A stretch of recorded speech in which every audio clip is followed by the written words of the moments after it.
It's always big when these two schools get together. Even bigger than usual this time around. They started playing in 1898. Michigan leads the all-time series comfortably. And the common denominator in the last 4 decades has been the team that has rushed for the most yards has won the game. It's 42 out of the last 45 games. Since Mike Hart's comment, as Tom Rinaldi told you, Michigan State has won 6 of the last 7 and has taken home the Paul Bunyan Trophy. Hi, everybody, and welcome. Sean McDonough along with the College Football Hall of Famer Chris Spielman, joined in a moment by Todd McShay. Delighted to have you with us. So he said it's always a big game, particularly this year for the first time since 2003.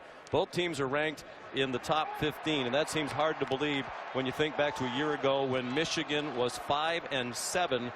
Jim Harbaugh doing remarkable work in his first season here. Well, he inherited a pretty good defense last year, and the defense is playing great this year. You think about it now, Sean. 59 straight drives without giving up a point. Well, how are they doing that? Well, one, they don't make mental mistakes, so they're stout mentally.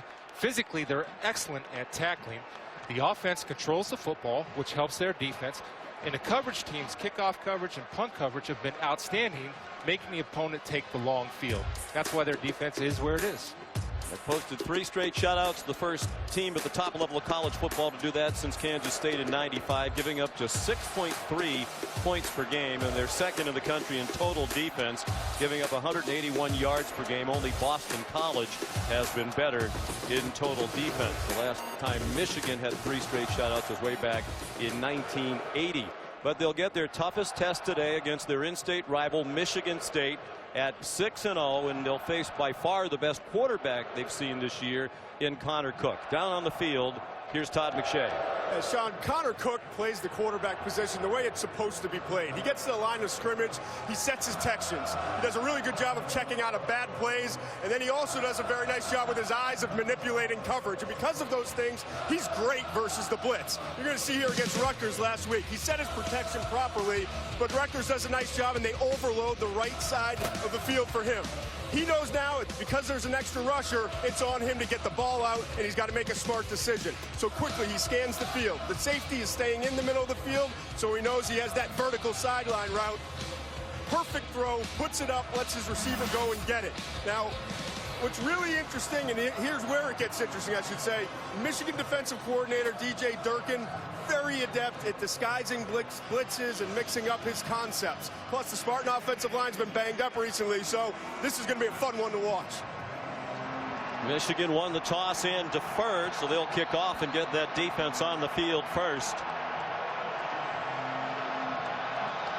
Temperature near 50 degrees under mostly cloudy skies. Very little breeze in the stadium at the moment. And Kenny Allen, a good kickoff. It's a touchback. So here comes Connor Cook, the winningest quarterback in the history of Michigan State. 60% completions this season, and just 2 interceptions thrown to go along with 12 touchdown passes. But the number that stood out to Jim Harbaugh when we visited with him yesterday was Cook's career record of 29-3 as the Michigan State starting quarterback. He's the winningest active quarterback in the country. L.J. Scott, the freshman, is the lone running back. And it's a play action fake and a throw on the run for Cook, incomplete. So, Sean, as we watch this football game, one of the key matchups will be an outstanding wide receiver core for the Spartans going up against a defensive backfield that really plays tight coverage. They eliminate yards after catch, and both sets of positions are playing at a very high level. A rare pass on first down for Michigan State. They're about 75% run on first down.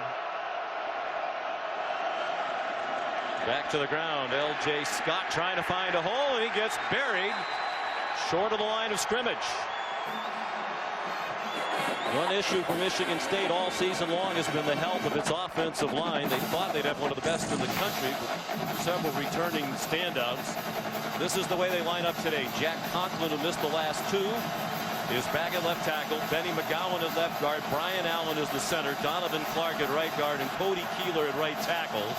They're without Jack Allen, their All-American center, and the older brother of Brian Allen. who will not play today with an ankle injury suffered last week at Rutgers. They've had trouble handling any type of blitz movement up front. Michigan, the best third down defense in the country. Cook going deep and has him in. Aaron Burbridge for a first down.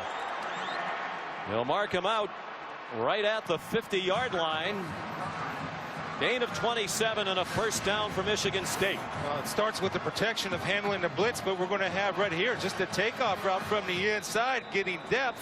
And a great throw, Todd, by Connor Cook, putting it on the back shoulder. And that's what we've seen all season from him, hanging in the pocket when protection's there, really poised and understanding that he can trust his offensive line and then getting the ball out just in time. Mentioned Michigan's strength on defense on third down, but Michigan State's 50% on offense on third down, and that's 8th best in the country. L.J. Scott got a yard before he got driven back by Ryan Glasgow in the middle of that front three. Dominantly a 3-4 look on defense for Michigan.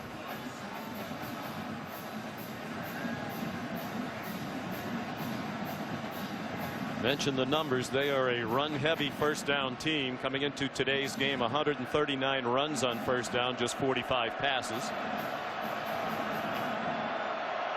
Mark D'Antonio, in his 9th season as head coach at Michigan State. Cook stumbled coming away from center and goes down for about a 4-yard loss.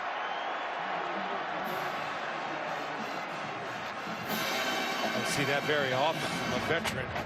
Usually an offensive lineman is going to step on his foot. And you see right there Brian Allen, the new center for his brother Jack Allen, with a set step with his right foot, trips up Connor Cook. Brian Allen has played plenty of center. He's also played guard.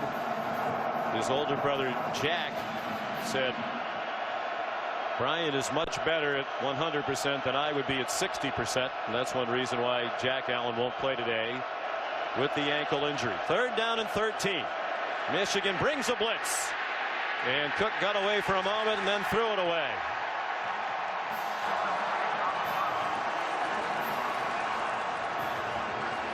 DJ Durkin is creative. They're going to bring pressure from the outside. Now Connor Cook is responsible for one of the blitzers on the outside. He takes care of that. The Godin, number 99, finishes him off to force the overthrow. And give that one to Godin. Great job of keeping contained on the outside. That allows you to blitz and take some chances when you know your defensive front are going to keep gap containment. Tyler O'Connor is the punter. He's a new punter. Punted once last week as Jack Hartbarger struggled.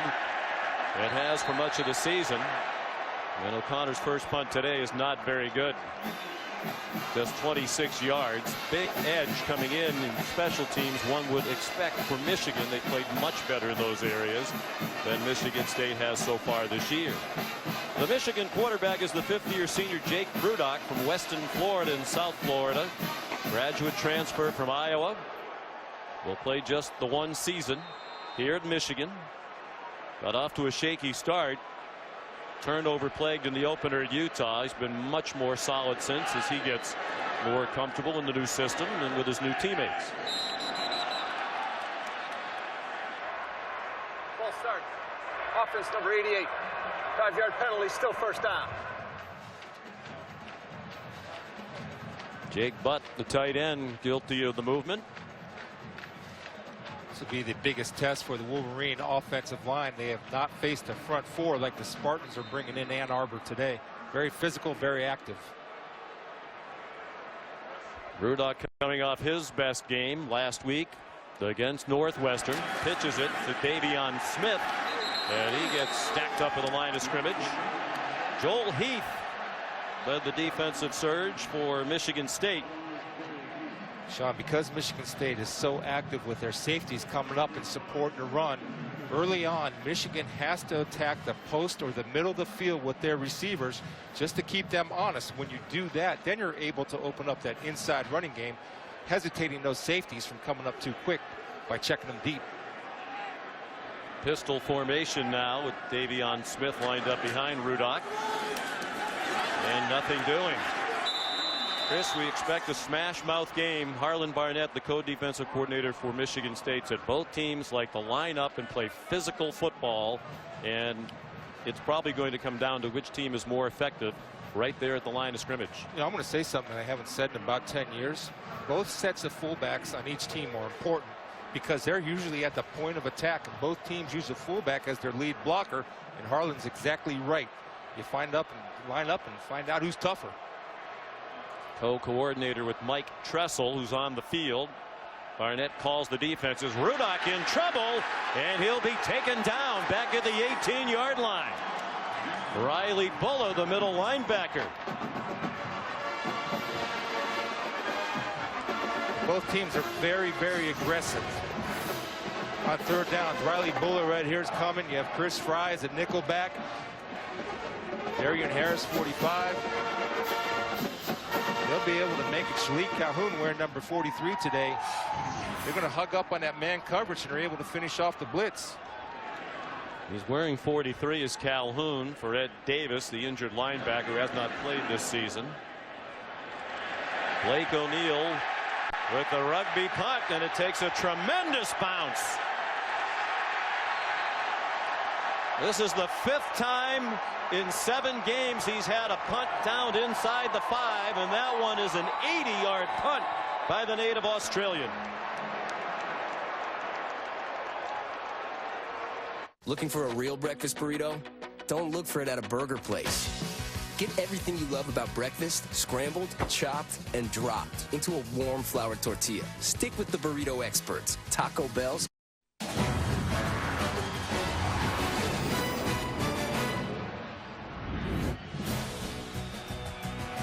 On this mid-October day, 45 degrees just past kickoff. That's a little cooler than usual for this time of the year. The high is usually around 60. It's expected to get around 50 today.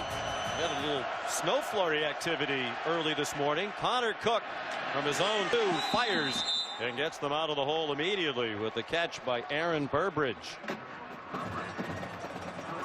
Great job right there by Cook, getting the ball out on time and doing it with the receiver had not broke from his route. Put it in a perfect spot for him on the sideline. Yeah, and it's a good coverage to exploit. They were playing a soft corner out there, and you roll him out to whether dump the ball or hit the outcut. Perfectly timed by Connor Cook and Burbridge.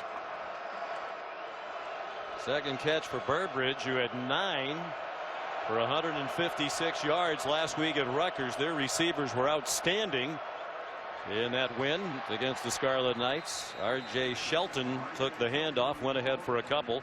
Joe Bolden the tackle, and we check in with Adnan Burke.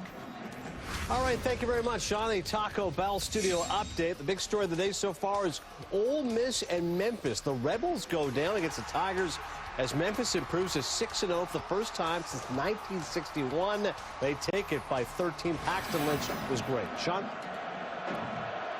That is 13 straight wins for Memphis. Michigan State arrives having won 10 in a row dating back to last year, the 4th longest winning streak in the country. Delton Williams spins ahead for a hard-earned couple. Desmond Morgan, inside linebacker, made the tackle. I just feel like you're at an old-school football game. I mean, when you can hear pads pop on contact, you know guys are playing. It's very important for both schools, both teams, and they turn it up naturally a notch. The rivalry, the most important thing today, but both teams are 2-0 in the Big Ten. And both certainly with realistic aspirations to be in the college football playoff. Who would have thought you'd be saying that about Michigan when the year began? Illegal substitution. 12 players on defense. 5-yard penalty. The yardage results in the first down. Wow. Critical mistake. That's the one thing they've been doing really well, Sean, is communication. DJ Durkin talked about that yesterday, that they don't have a lot of mental errors. And that's on coaching. I mean, that's on him. His responsibility to get the right personnel in the ball game at the right times and the right down and distance. He's done a terrific job. He was at Florida under Will Muschamp most recently. Just 37 years old, one of the rising stars in coaching, and certainly if you started to put names together for the Frank Broyles Award as the top assistant coach in college football this year, his name would be very high on the list. Football-rich Northeast Ohio, Boardman. Well, that's not a good sign. Cody Keeler, who's been battling a right knee injury. He returned last week. Gamely, you could tell he was hurt, but still played most of the game at Rutgers, playing for the first time since week 2 when they had that big win at home against Oregon. Telling him to go down. Yeah. I don't know what that's about. I mean, that's the, you know, I hope that's legit. I'm never going to question it. The way he's walking off, I think it is legit. But that, we've got to see if he can come back. Now, if they don't, then chances are they'll move Donovan Clark out to right tackle.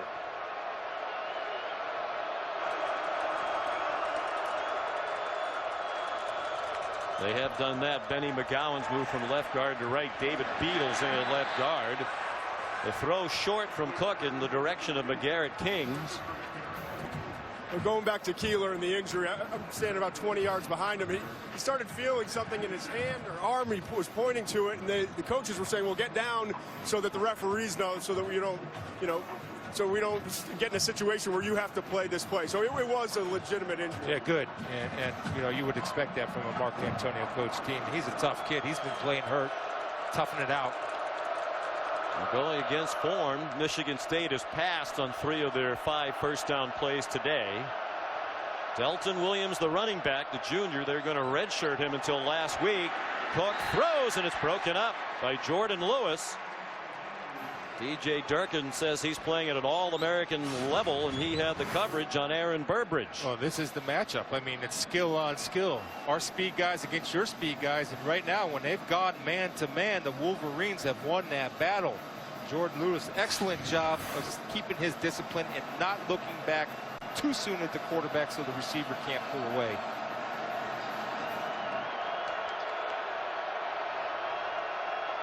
Third down and 10. No score midway through the opening quarter.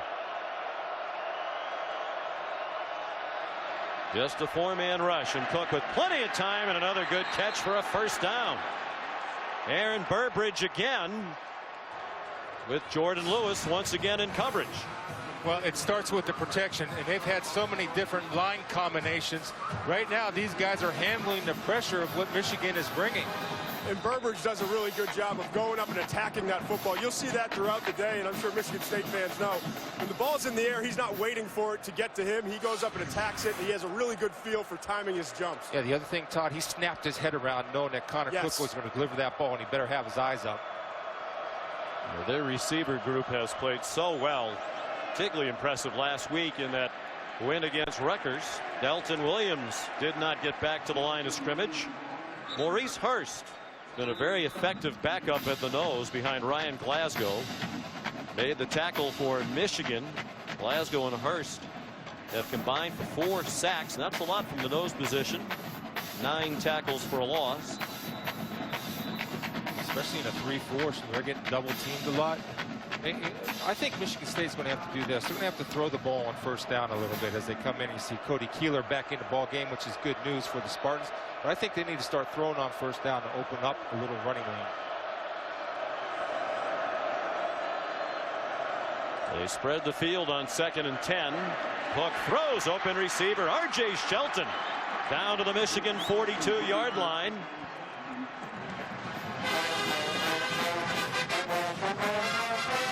Looks like Jabril Peppers is going to get turned around, number 5. As R.J. Shelton runs a little switch route, and there's a nice little pick by Burbridge. If they're man-to-man like that, those are called man beaters, where you start rubbing defenders close together, hoping for the pick-off. Well executed by the patience of the Michigan State wide receivers. 19-yard gain. Peppers lined up now on R.J. Shelton. Will win the one-on-one battles outside. On the delay, Delton Williams lowers his shoulder, crosses the 40, and powers down to the 39. Desmond Morgan made the tackle. 5th-year senior from Holland, Michigan, in the western part of the state. But he's surrounded by a lot of Michigan State fans back home, and he's tired of hearing about the Spartans' success in this rivalry in recent years.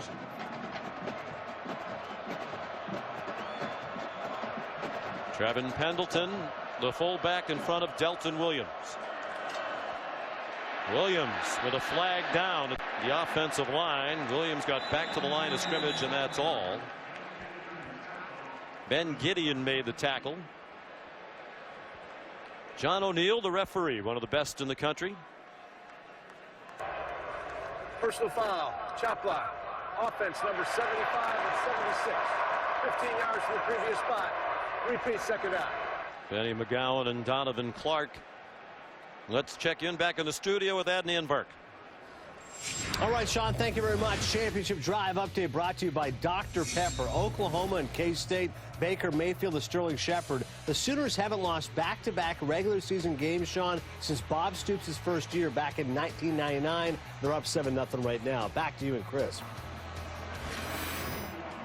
That was a surprising loss for the Sooners. We were there last week in Dallas for the Red River rivalry. 2nd and 21. Michigan State back in its own territory now at the 46.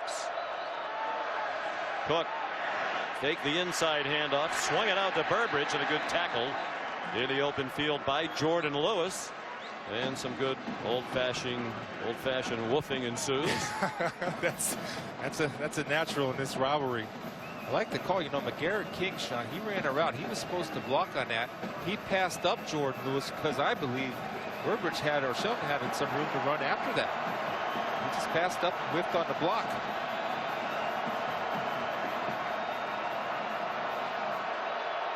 Third and 17.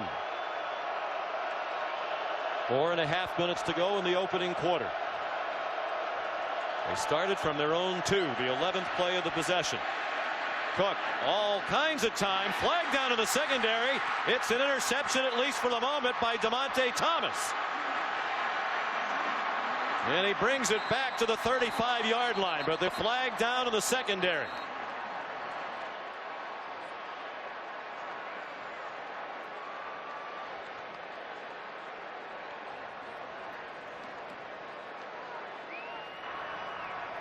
Holding.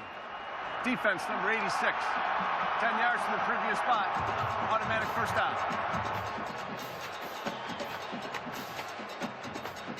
I'll tell you, the coverage was pretty good right there. You cannot ask your secondary to play man-to-man for that long of a period of time. So when you bring 4, you have to be able to sustain some type of pressure. There's no pressure.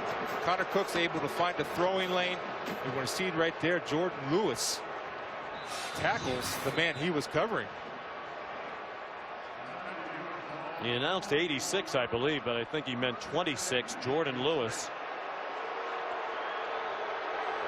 Well, it's the second time in this drive a penalty against the Michigan defense has given Michigan State a first down. And a reverse.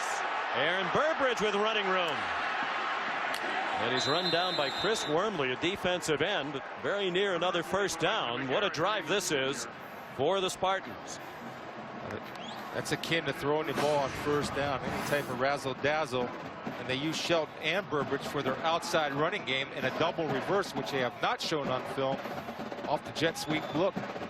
Oh, Wormley running them down at 305 pounds.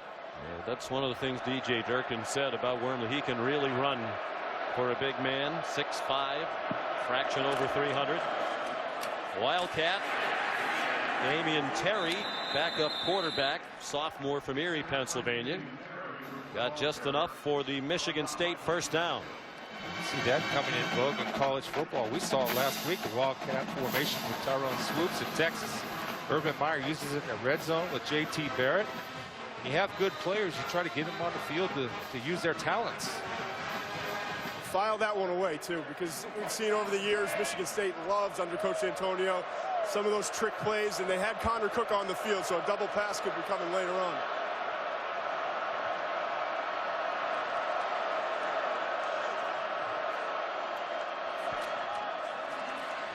On 1st and 10, L.J. Scott tackled by Willie Henry.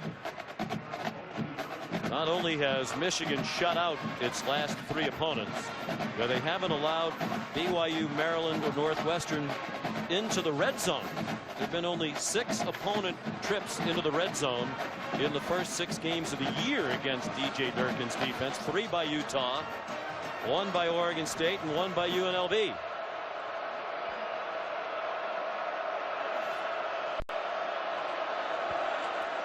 Connor Cook in the flat, batted down.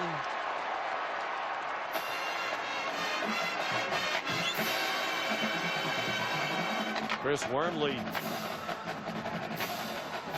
who grew up in Toledo, Ohio, a Michigan fan. Sean, you get the feeling in this game, in big games, and both coaches have a reputation. We're going to see a trick play, I think, on special teams before this game is over. And by the way, great recognition by Wormley to get his hands in the air and that little three-step drop and coming off his pass rush, getting the throwing lane. Drive of 8 minutes now from their own 2. Cook throws, and it's batted down by Jordan Lewis.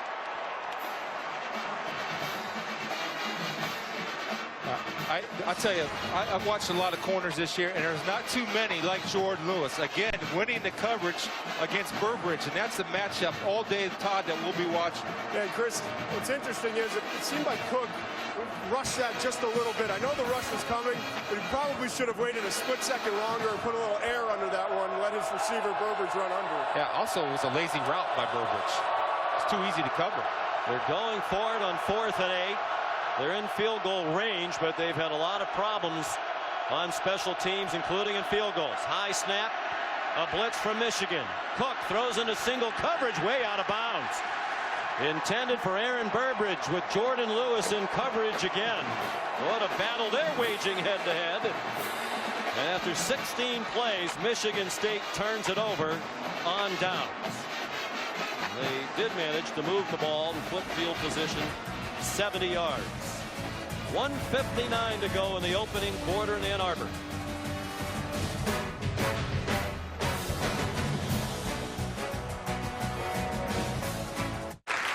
Presented by Cars.com. All drive, no drama. And in part by Dr. Pepper and college football. It's a one-of-a-kind tradition. Yesterday, a team of ROTC cadets from both schools joined together. They ran the game ball to 64 miles from the Sparty statue on the Michigan State campus in East Lansing to the Diag here in the middle of the University of Michigan campus, from which game day originated this morning. That run helps raise awareness and funds to benefit students with disabilities at both of these proud universities.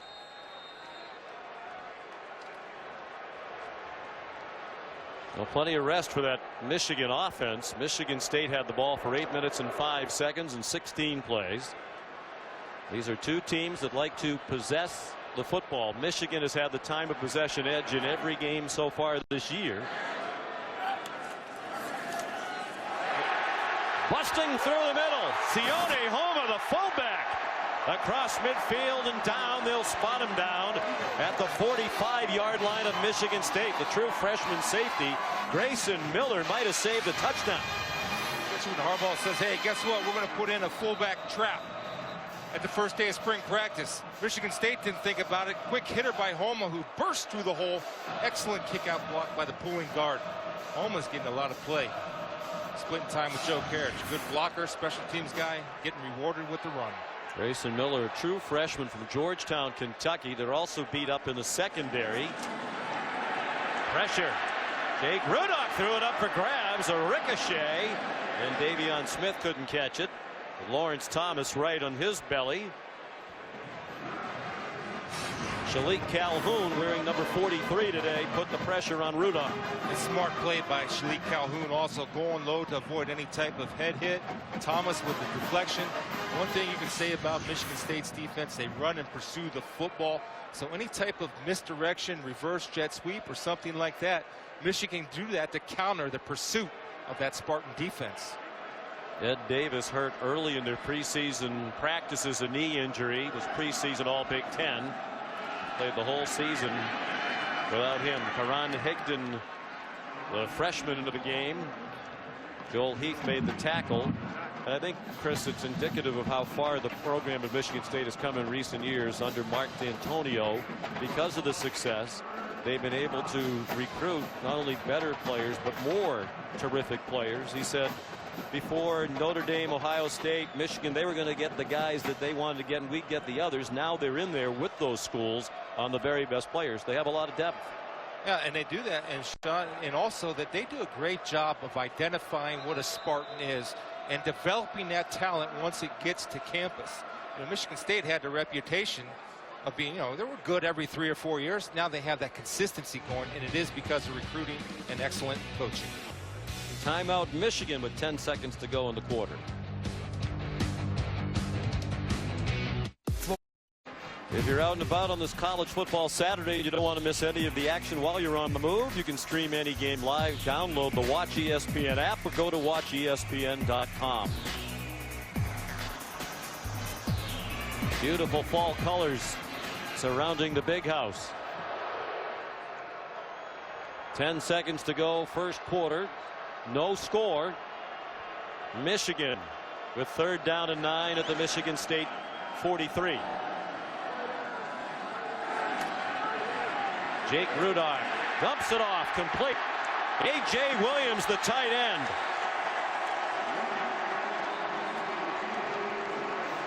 Marked out of bounds at the 23-yard line. It's a good job of A.J. Williams being patient coming across, and everybody loses coverage because they're playing man.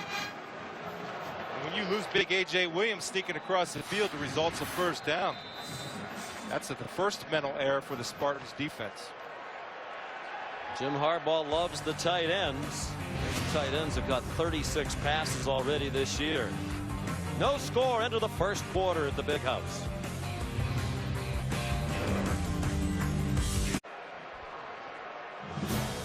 Aerial coverage of today's games provided by Goodyear. Kick off your drive with tires that return superior performance. Goodyear, more driven.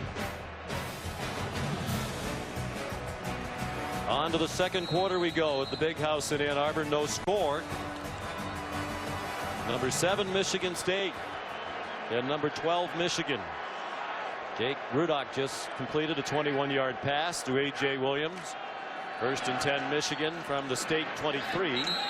Ty Isaac, the transfer from USC, his first carry of the day, down to the 20 for a pickup of 3. John Reschke made the tackle, and he's done nice work as the fill-in for Ed Davis at linebacker this year. He's getting better with each game, and Reschke, a very instinctive player. Boy, it's nice for both teams, Sean. They have a stable of tailbacks. So they have the luxury of riding a hot hand. The guy isn't going, it's the next guy up, and that usually motivates that player. Ron Higdon, the running back now, true freshman from Sarasota. Rudock, the play fake to him, throws on the run, open receiver, and a first down.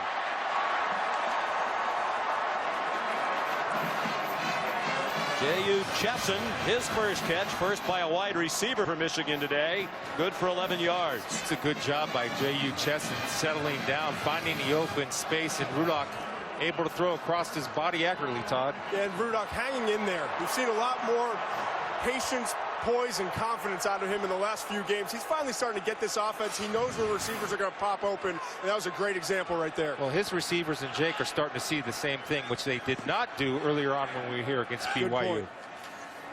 1st and goal from the 8. Davion Smith breaks tackles and pulls his way down to the 2-yard line. Arjun Colhoun chopped him down for Michigan State.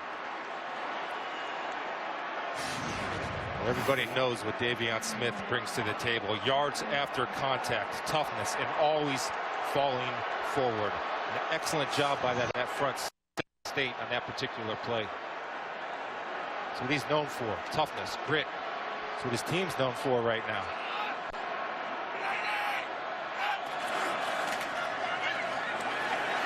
Leone Homa down to the goal line, in for a touchdown.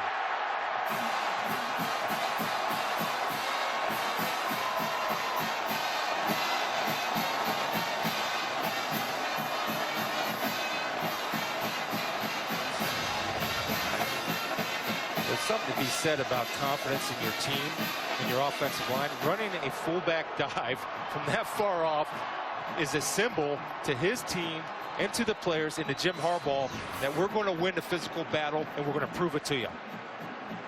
And they ask the fullbacks to do so much hard work and so much within the offense.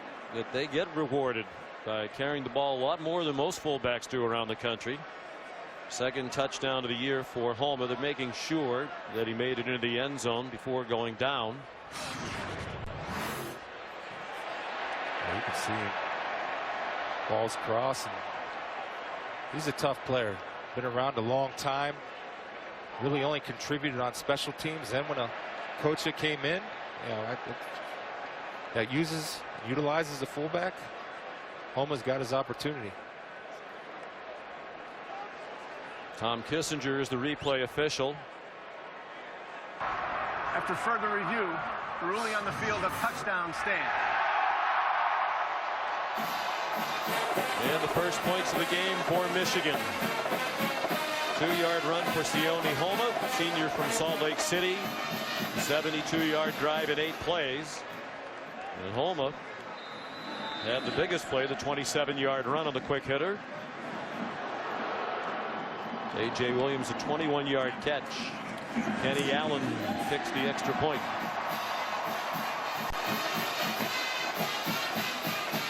Seven 0 Michigan early in the second quarter in Ann Arbor.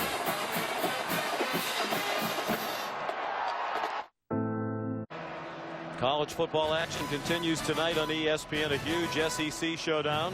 Undefeated in 8th ranked Florida in Death Valley to take on the Heisman Trophy frontrunner Leonard Fournette. And undefeated in 6th ranked LSU. That's at 7 Eastern time. ESPN's college football prime time presented by Hilton. 7 straight games over 100 yards for Leonard Fournette. Of course, Florida playing without the suspended quarterback Will Greer tonight. Yeah, a lot of times, Sean, when you lose a player like that, that can galvanize your football team. We'll see if they'll rally around. Returnable kick. Kenny Allen's kick down to R.J. Shelton at the 2. R.J. Shelton, a nice run back. Out to the 30. Here's our drive recap brought to you by Panera Bread. Yeah, Ben Braden on a fullback trap. Haven't seen that play since Massillon Washington High School. Then right here you have a mental error on Michigan State. Number 98 for Michigan State left his coverage. Demetrius Cooper on A.J. Williams. Sione Homa the touchdown. 29-yard kickoff return officially for R.J. Shelton. And now Connor Cook took them on a drive of more than 8 minutes before they turned it over on downs the last time they had the ball. Gerald Holmes, tough run. Looked like they had him stacked up with the line of scrimmage. He squirted ahead for 7. Here's Adnan Burke. Thank you very much, Sean. Let's go over to College Station, update you what's happening with regards to Bama and Texas A&M. Derrick Henry, 115 rushing yards in the first 10 minutes. It's the 3rd worst rush defense he's facing in the SEC. It's all Bama, 14-3. Sean?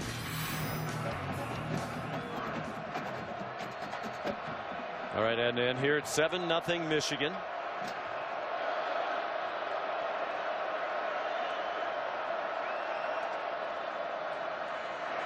Michigan crowding the line of scrimmage and driving Holmes back. He got just across the line of scrimmage. Willie Henry, Ryan Glasgow at the bottom of the pile. Well, coming in this game, we talked about the matchup, skill against skill. Connor Cook loves to throw the 50-50 ball. Leaves his guys to make a play, but right now, Jordan Lewis, Todd, has been outstanding in man-to-man coverage. And they're moving Lewis around from one side to the other. Wherever Burbridge is going, Lewis is following. That's how important this matchup is in Michigan's eyes. And that's when it becomes personal between the defensive back and the wide receiver. They have a Q run here, Sean. Connor Cook can run the football. He flips it to Burbridge, who is buried behind the line of scrimmage. Royce Jenkins Stone, the Buck linebacker, is taken over for the injured Mario Ojemudia, who was their most dynamic pass rusher. Jim Harbaugh not pleased with John O'Neill. And Jenkins Stone's done a nice job since Ojemudia went out in the Maryland game with a torn Achilles. He did a great job of playing off the chop block of the offensive Pendleton, the fullback, gets back on his feet. Then you see the pursuing Wolverines are there to seal the deal. Getting off the field on 3rd down again. Once again, the backup punter Tyler O'Connor is in there. His second effort of the day. Another low line drive. Fielded on a hop by Jabril Peppers.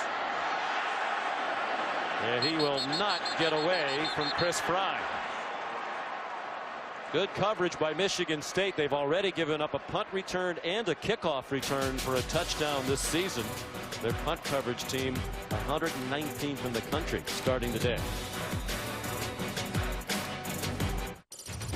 All right, team, we got an F-150 needs a systems check and tire. Now in select theaters everywhere October 23rd. Game day this morning on the campus here at the University of Michigan. Lee Corso with the helmet pick went with the Wolverines, who are about a touchdown favorite. Whoever would have thought that would have happened at the beginning of the year, particularly if you said Michigan State was going to be 6-0. Lee Corso down the sideline watching the game. They come here 6-0 after being in the top 5 in the final poll each of the last 2 years. Michigan about a touchdown favorite today with what they've done off the 5-7 season a year ago. 5-1 entering today. Davion Smith picked his way forward to the 23. A gain of 5. Arjun Colhoun made the tackle. Well, I wouldn't think that, and you credit Jim Harbaugh. I mean, he's the head man. He gets the credit. He gets the blame if and when it ever comes. You know what Jim can do, what separates him and why he's a great coach, is that he gets his players playing to their maximum ability when the lights are on, and that's seen in all 3 phases of the game: offense, defense, special teams. They scored in each phase of the game last week against Northwestern. Look out. Amara Darboh dropped for a big loss. Back inside the 20. Well defended by a Michigan State defense that hasn't been quite what it has been in recent years. They've been in the top 10 in the country in total defense each of the last 4 seasons. The only school in the country that can make that claim. They started today 56th in the country in total defense. 57th now. And Rudock is sacked by Shalik Calhoun. Well, he's a pure pass rusher. I know Todd McShay will have him high on his draft board.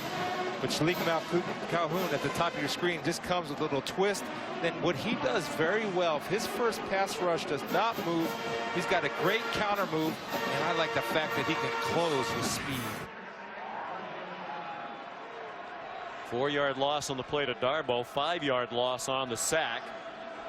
There's Blake O'Neill, whose 80-yard punt in the first quarter was 2 yards short of the school record of 82 for Monty Robbins in 1986 in a game at Hawaii. And that punt will roll to a stop at the 43-yard line.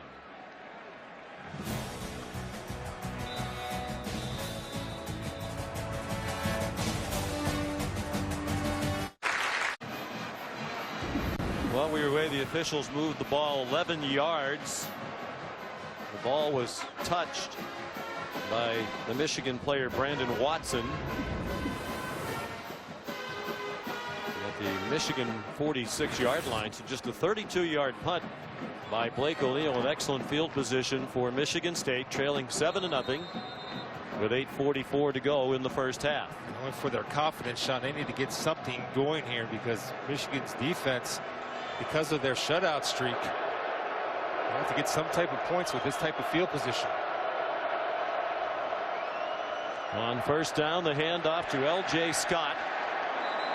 Stopped after a gain of 1. Desmond Morgan leading the defense. 5th-year senior playing in his last game. Wearing the number 3 Warren High School at West Ottawa. Started his career as number 44. Then when they went to wearing legendary numbers, he wore 48 in honor of Gerald Ford, who later, after starring at Michigan, obviously became president of the United States. Jim Harbaugh decided to put those numbers back in retirement, and now Morgan's number 3. Excellent student as well, 3.4 GPA in education. Wants to be a high school principal like his dad and grandfather. Connor Cook slides down under a hit, and now there's a flag perhaps for that second hit. Looked like he ducked under the first one, but then got hit late after he slid to the ground. It's a good concept and a good call by Dave Warner, the offensive coordinator. The running game's being stifled. Spread him out and run the Q run. which was a nice little counter trap set up for Connor Cook. Personal foul, plus targeting, defense. Ooh. 15 yards from the end of the run. Automatic first down. The ruling is under further review.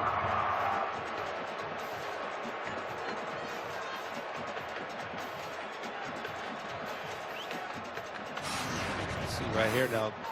This is really tough duty because Connor Cook, when he slides, is going to change his angle. And you have a defensive player running into the football. And I don't see the targeting unless it's on Bolden right there. And they're already without James Ross. I didn't hear a number announced, and that's what I was wondering. You know, it looked like he tucked under the hit. And there's Joe Bolden coming in second. They're playing without James Ross for this first half, who would be a starting outside linebacker. He was ejected for targeting in the third quarter last week against Northwestern, so had to sit out the first half. You see right there, Sean, Joe Bolden's face mask will come down on Connor Cook's face mask. Right there. He's also got a shot guy to hanging the ground yeah. by Jack Conklin. That's something they'll have to look at because Conklin does finish him off with that left hand a little bit. And I do not think that's anything malicious or anything like that. It's momentum, and you have a big guy like Conklin who's strong and tough, kind of giving you a little shove toward it. And that's what they'll have to determine.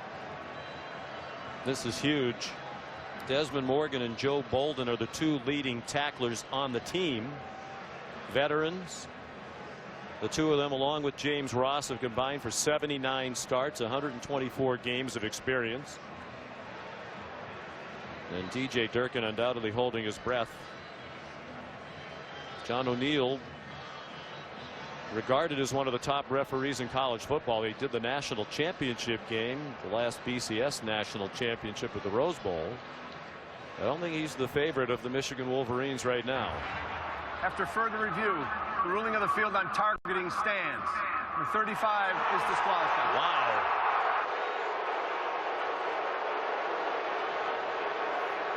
And it was Bolden, the second man in. He's probably making the argument right there that I was pushed down. See, Conklin, number 74, has a good grip on him. Watch that left hand kind of push him toward the running back. And I think you got a great argument to saying that he was pushed into Connor Cook as he's laying on the field. Yeah, I mean, he clearly was. The right arm was had him on the shoulder shot, and the left arm came across and kind of pushed him down into him. It's a tough call in this type of game. Tough call. Joe Bolden's a captain.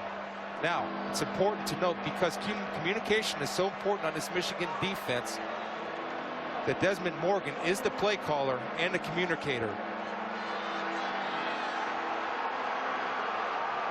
Well, Bolden irate, trying to fire up the fans as he heads off. And of course, there's just that one tunnel, as we noted at the top of the telecast, so he's going to have to go all the way around to the other side of the field at the 50 behind the Michigan State sideline. Taking a long way, too.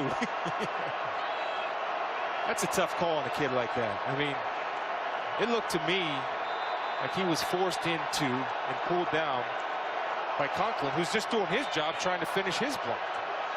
That's a no call. Let it go. Bolden still with about 30 yards to go to get to the tunnel. Michigan State first and 10 of the 24. The slant, good for another first down to Aaron Burbridge. And for the first time in 4 games, the opponent is in the red zone against Michigan.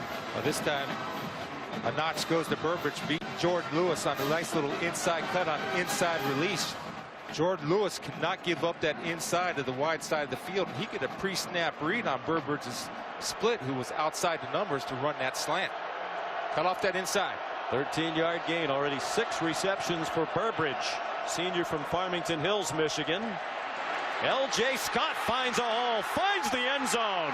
Touchdown, Spartans.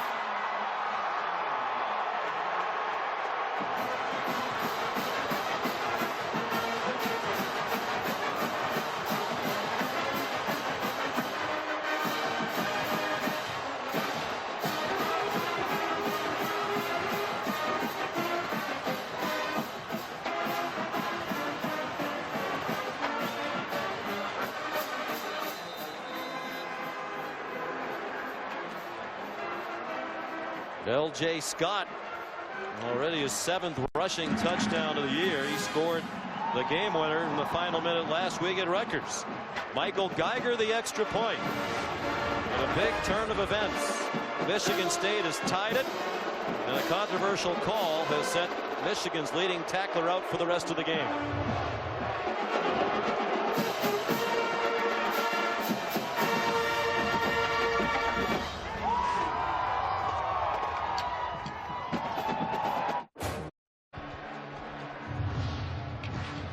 Sean McDonough, Chris Spielman, Todd McShay back at Michigan Stadium. First points allowed by the Michigan defense since their 4th quarter of their game against UNLV. 3 straight shutouts since, and more than a quarter and a half today before they allow points on the touchdown by L.J. Scott, freshman from Hubbard, Ohio, who grew up an Ohio State fan. Was recruited by the Buckeyes, but he said when he visited Michigan State it felt like home to him.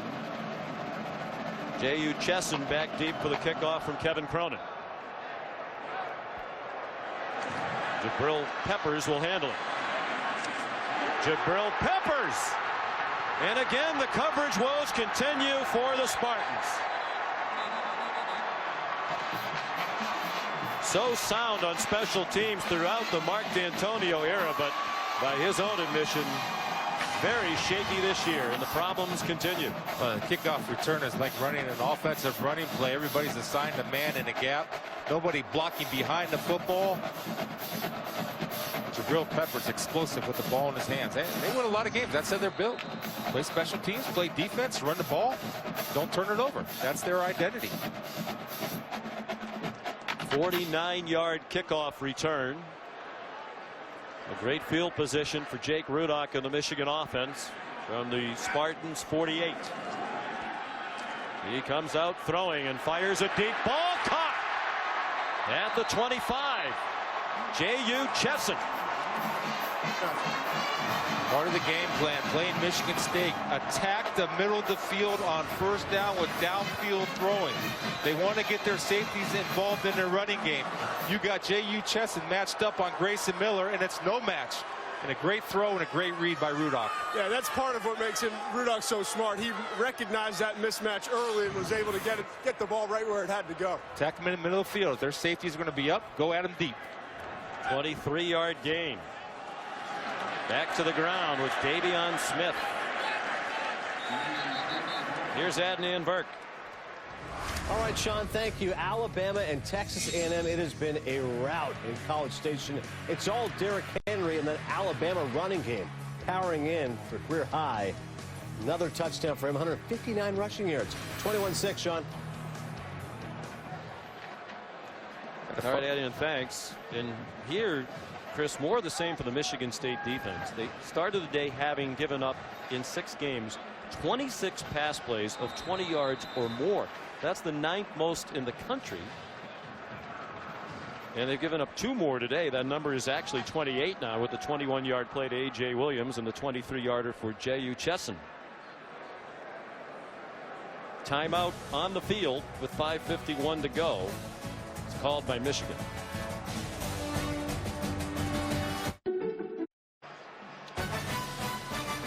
Tonight on ABC, Ohio State, #1, defending national champions, taking on a Penn State team won 5 in a row, but really against light competition. We'll see how good Penn State is tonight. That's at 8 o'clock Eastern time. 2nd and 5, Michigan. Rudock, play action, couldn't find anybody, chased by Joel Heath and threw it short and incomplete for Karan Higdon. A little bit of growth right there in the offense for Jake Rudock. Not trying to force the football, understanding the situation, and throw it away, live another down. Smart.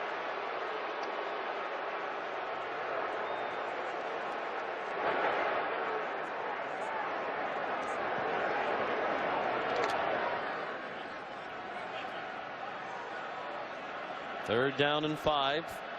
Jim Harbaugh involved in the play calling with the offensive coordinator Tim Drebno. Rudock steps into the throw and it's incomplete. John Reschke had the coverage. intended for Jake Butt. The field goal team is going to come out for Michigan. Well, discipline as a not only as an offensive player but as a defensive player. They run a little smash route. Reski does a good job of understanding that he has underneath coverage, coming in with that right arm to knock it away. Excellent. Big concern at the start of the year for Jim Harbaugh was the field goal team. Really every facet of the operation. Kenny Allen's a new kicker. He's had a very good start to his senior season. Walk-on put on scholarship at the beginning of the year. Now 8 out of 10 as he boots a 38-yard field goal. And Michigan answers quickly. 10-7 Wolverines. 5:34 to go in the first half.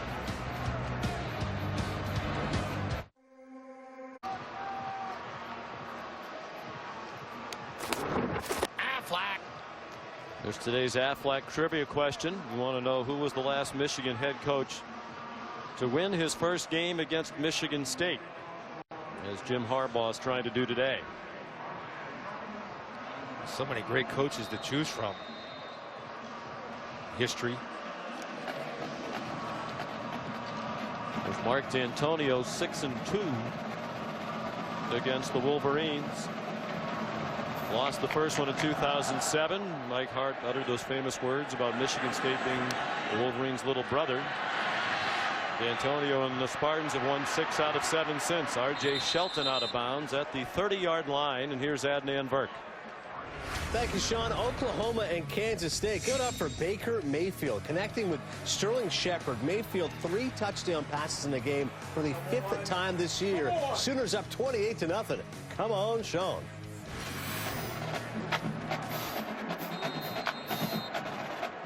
They just don't lose back-to-back regular season games under Bob Stoops. Got that defense organized a little bit. Didn't play very well last week against Texas. Charlie Strong's Longhorns. Connor Cook, and they take advantage of Michigan being without 2 starting linebackers now. Kelton Williams, the ball carrier. Jared Wilson, the safety, made the tackle. James Ross sitting out the first half for a targeting ejection last week against Northwestern. And now Joe Bolden, Michigan's leading tackler and team leader, co-captain, ejected in the first half of this game for targeting on the last drive. Tom Kissinger felt that Bolden lowered his head despite the fact that he was being thrown to the ground. He lowered his head and intentionally made contact with the head and neck area with a defenseless player. Cook throws, low throw. Is it a catch from McGarrett Kings? Yes, say the officials. And a first down for MSU at the 42. Now, this is what sets Connor Cook apart to see if we'll see if this is a catch. Is recognizing blitz. They had outside pressure coming from the outside. Connor Cook understands he's responsible for that blitzer and understands where his route is. McGarrett Kings did a good job of recognizing blitz, being on the same page and executing under pressure. First catch for Kings, good for 9 yards.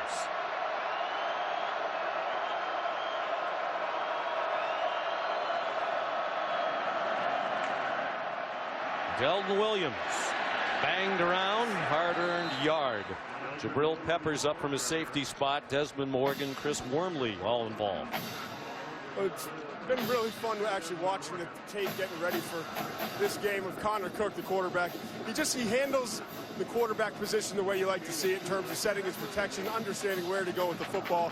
When you're looking at his scouting report, I gave him an A- mental makeup. I know you guys are surprised by that. I'm a hard grader, but B+, B, B-, accuracy, arm strength, release, and pocket mobility. There's really no negative to his game. Decided to come back for his senior year. Swings it out wide for Delton Williams. That is a forward pass. Not by much. Dropped by Williams. And Todd, where does he rank among the draft-eligible quarterbacks? Well, we've got him at number 2 right now, and there's not really a big gap. I think he has a very good chance to be a first-round draft pick. And I think, as you mentioned, he decided to come back this year. I think it was a very smart decision because based off of what I've seen so far this season, he's taken his game to the next level. You know, and Sean and Todd, it's the one thing that would bother me, and I know it's bothered some scouts, is why he was not elected a team captain. So they'll have to figure that out, and Connor's going to have an answer to that question. 3rd down and 8. Michigan brings a blitz, and they get to Cook. Chris Wormley sacks him back inside the 35. Well, Delton Williams is going to come off Chris Wormley. He's going to come free. Delton Williams just got into the ball game last week. That's number 22. First of all, it's a great design and great timing by Michigan State on the blitz. Delton Williams steps inside, vacates where Wormley's coming, and it's an easy sack. When you're not playing, you're not used to blitz pickup, that's what happens. Mental error. Second sack of the year for Wormley, just the 5th allowed by Michigan State. The 4 entering today, the fewest in the Big Ten and 8th fewest allowed in the country. Tyler O'Connor's punt. Jabril Peppers running room to the right. Whoa, gets a block at midfield. And down in Michigan State territory at the 40-yard line.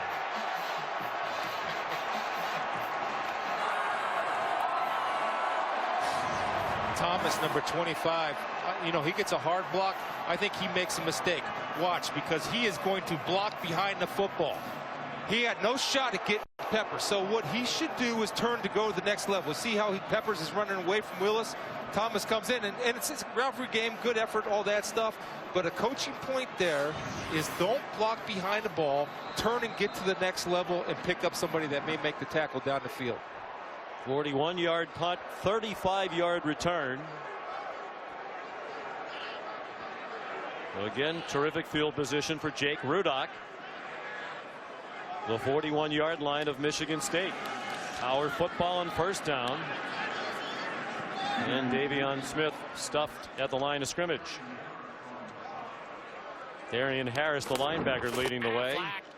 Let's answer the Aflac trivia question. The last Michigan head coach to win his first game against Michigan State. This was stunning to me because for so many decades Michigan had the decided upper hand in this rivalry. But Benny Oosterman back in 1948, part of a 9-0 national championship season for Michigan. Ron Higdon did well to hang on to the ball. Demetrius Cox drives him back. Bump Elliott, Bo Schembechler, Gary Moeller, Lloyd Carr, Rich Rodriguez, and Brady Hoke all lost their first game as Michigan head coach against Michigan State. That's amazing to think about when you think of the overall record between the two schools. Jim Harbaugh has already defeated 2 ranked teams.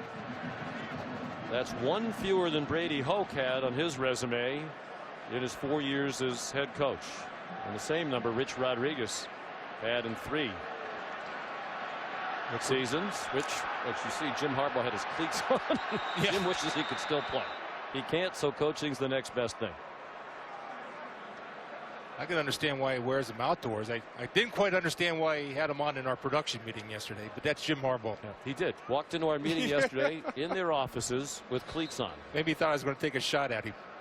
He said he wears them during the game because when he was the coach of the 49ers, there was a skirmish breaking out on their sideline between one of his players and an opposing player. When he tried to step in his tennis sneakers, he slid around all over the place. So in case that happens again, he wants to have a little bit better base and traction. Well, here's a simple solution. Throw the manager in front of those 2 guys.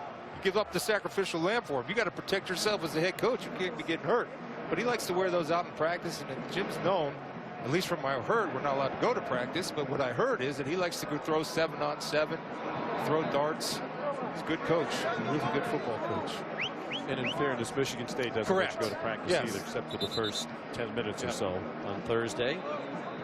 You know, you think about third down here, what's coming? Well, if I'm Michigan State, I'm going to bring a little bit of pressure on Rudock. I'm going to play a little zone behind it. I'm going to drop to the sticks because I don't think Rudock's going to take a shot over the top. I think his goal is to move the sticks. So as a coordinator, you're guessing what you think he's going to do and what the percentages tell you as Harlan Barnett is contemplating.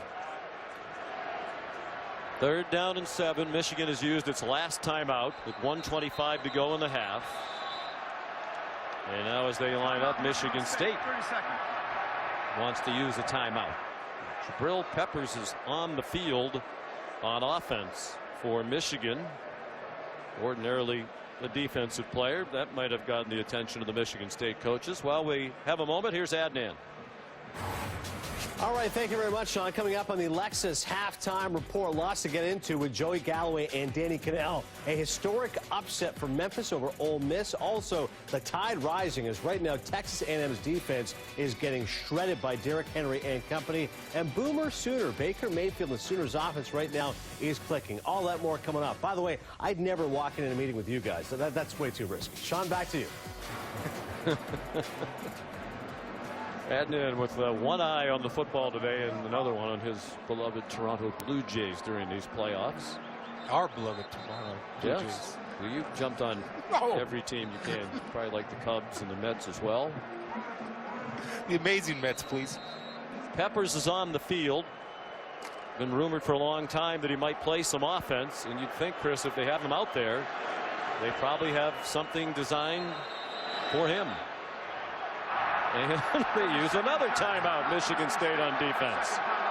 And you wonder if it's because of the presence of Jabril Peppers. Well, you do have to account for him. He's an explosive athlete. And I like the timeout because you're in a crucial part of the game and you don't want to make a mistake or an alignment mistake. And you have to account for the dangerous Peppers. So it's a good call by Mark D'Antonio. Get it right. Alignment and assignment, especially with a young secondary. Mark D'Antonio, defense is his background. Pat Narduzzi was the defensive coordinator throughout D'Antonio's tenure at Michigan State until this year. He's now the head coach at Pittsburgh. What a job he's doing. They won at Georgia Tech today to go to 5-1. So with a little bit of the drop off on defense, Chris, some might say, well, they missed Pat Narduzzi. I think more than anything, it's injuries in the back end of this defense. No R.J. Williamson. He is out for perhaps the season with a bicep injury. Deontay Copeland, a starting corner, out for the year as well. Yeah, they also lost the Nixon, the corner last week, to a head injury. And so they're moving people around and they're forced to play guys that might not be ready to play or a mix match. That's why when you're in a crucial situation, you take a timeout to make sure everybody understands what you're doing. So finally they snap it, the play fake one way, and they try to set up a screen to the other, and pressure from Michigan State blew that play up. Intended for Jake Butt. But Rudock worried about getting it off without getting clocked. And that's good timeout usage. They used 2, but they stopped the critical 3rd down and 7. And you saw Coach D'Antonio calling for the safe punt here. Credit Darian Harris, Sean. They faked a double screen and tried to sneak Butt on that delay route. Darian Harris playing discipline on his man. Wasn't fooled at all. R.J. Shelton back for the punt. Blake O'Neill, graduate transfer from Weber State. Boy, he's made an art form of knocking it down inside the 10-yard line. They'll spot that one at the 8. 30-yard punt. They did a nice job at Weber State last year. Average 44 per punt for them. Tomorrow morning, ESPN, get your NFL Sunday started off on the right foot. At 10, NFL Insiders, all the latest injury news and breaking stories. And 11, Chris Berman and the Countdown crew with in-depth analysis of every game as only they can. It all starts at 10 a.m. Eastern on ESPN. And, of course, streaming live on Watch ESPN. Well, you would think here Michigan State would be very conservative with only one timeout. Gerald Holmes almost busted one. Yanked down by Channing Stribling. Now Mark D'Antonio says with that play, let's pick up the pace a little bit. No, I think you got to be very careful in this type of situation. You played well in the first half. You weathered some storms. You want to make sure you make good decisions and not give the Wolverines any momentum. Neither team has turned it over. Cook on target, 1st down. Josiah Price makes the catch. Flags are down.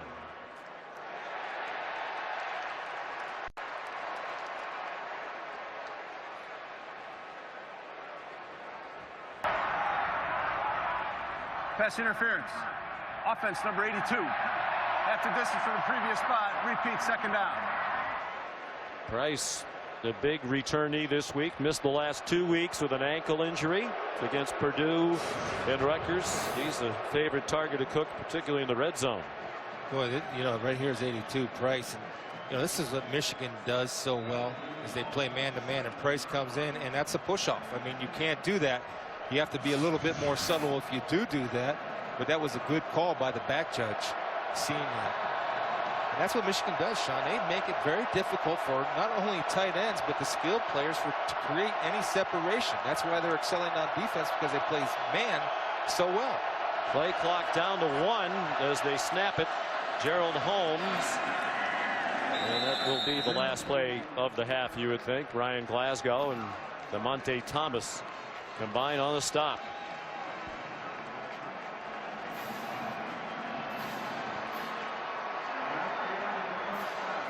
Michigan State had the ball for 19 minutes to 11 for Michigan, but managed just 7 points. 10-7 Wolverines at the break. Now the Lexus halftime report. All right, thank you very much, Sean. Alongside.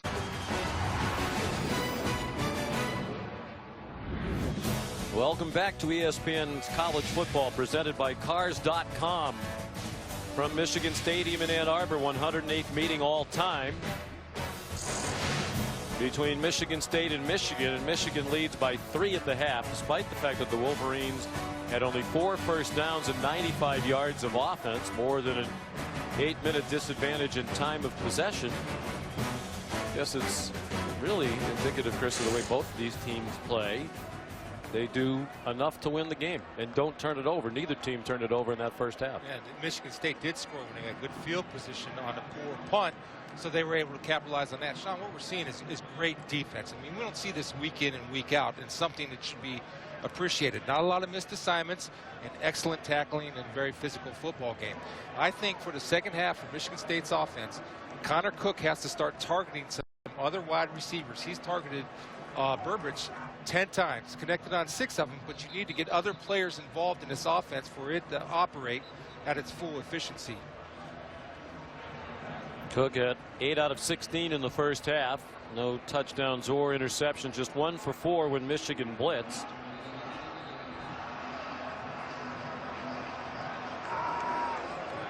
Joe Bolden, leading tackler for the season for Michigan, ejected for targeting in the first half.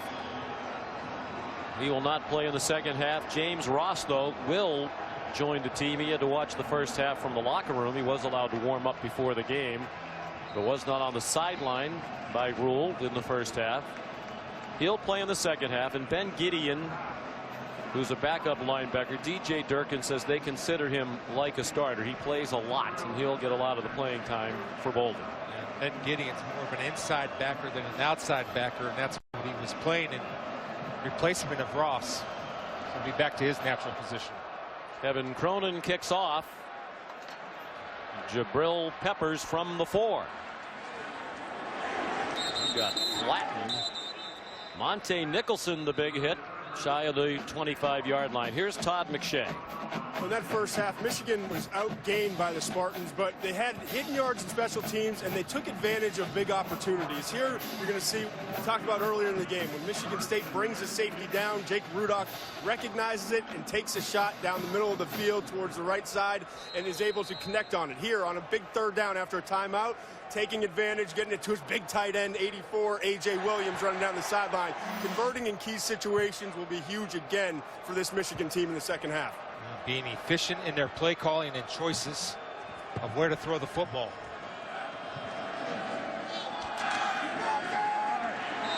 Ty Isaac is the running back on the first play of the second half, and John Reschke stopped him very close to the line of scrimmage. Lawrence Thomas also in on the play for Michigan State.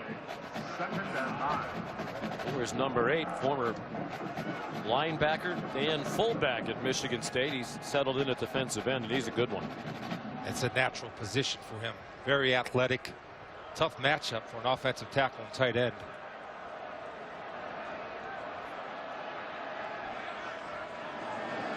Davion Smith now back in at running back. Joe Carriage is the fullback. Smith stopped just short of the first down by Riley Bulla, third generation Spartan. Grandfather Hank, father Shane, brother Max all played at MSU. A nice job of Ben Braden with a kick out block. Davion Smith, he will run north and south, and he tries to punish the tackler. Much rather be the hitter rather than hittee. And Graham Glasgow, nice job there, the center. He's improved as this season's progressed, and I think they're going to try to run the football behind him. I think he's had one of his best career games today. He's a next-level center in my eyes, Todd. Third down, less than a yard. They hand it off to the fullback Carriage, and Michigan State was ready for that. I don't think he got to the first down marker. It's an all-out sellout by Michigan State. Pinching in all the defensive linemen. You're going to see Shalik Calhoun, number 43, coming down and beating the block of Poggi and cutting him off. Outstanding get-off by Shalik Calhoun. That's what makes him such a dangerous player, is his great get-off. And Poggi has no shot at cutting him off on the inside. They are going to measure Shalik Calhoun, one of the best defensive ends in the country. 2 times first team All Big Ten, probably will be again this year. Twice a second team All-American. One of their team captains. And they are just short. John O'Neill had to take a long look at it before he could ascertain that it's not a first down. Yeah, and punt the football. Absolutely punt the football. If you want to try a hard count, fine, but punt the football. Why? Because you're playing great defense and you're built on field position. Don't get greedy in this situation.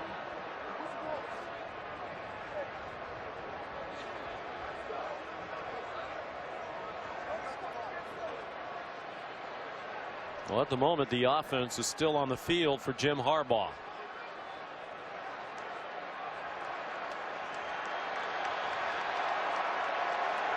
He prides himself on his teams playing tough, hard-nosed, physical football. In the mold of his coach, Bo Schembechler. Now they are going to send the punt team out. And I agree with you. This is absolutely the right thing to do in a game like this. You've played great defense, as well as any team in the country this year. Put them back out there. Sure, Danny. Punt and play defense, score when you have field position. 80-yard punt in the first quarter for Blake O'Neill, the longest punt of the year in college football at the top level. R.J. Shelton caught this one, goes out of bounds at the 29-yard line. 41-yard punt, return of 3. They were just joining us. This was a key call during Michigan State's touchdown drive. Desmond Morgan went for the hit and missed, but then Joe Bolden shoved to the ground by Conklin. Jack Conklin, the tackle, called for targeting. And here is the rule. Targeting, no player shall target, make forcible contact against an opponent.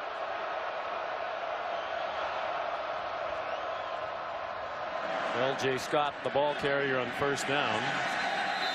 But in notes to the rule, targeting means a player takes aim at an opponent for purposes of attacking with forcible contact. In the opinion of the replay official, Tom Kissinger, he backed up what the official saw on the field. And I think one of the points to be made, Chris, it's a point of emphasis, and the rule book says, if in doubt, it's a foul. Yeah, it is.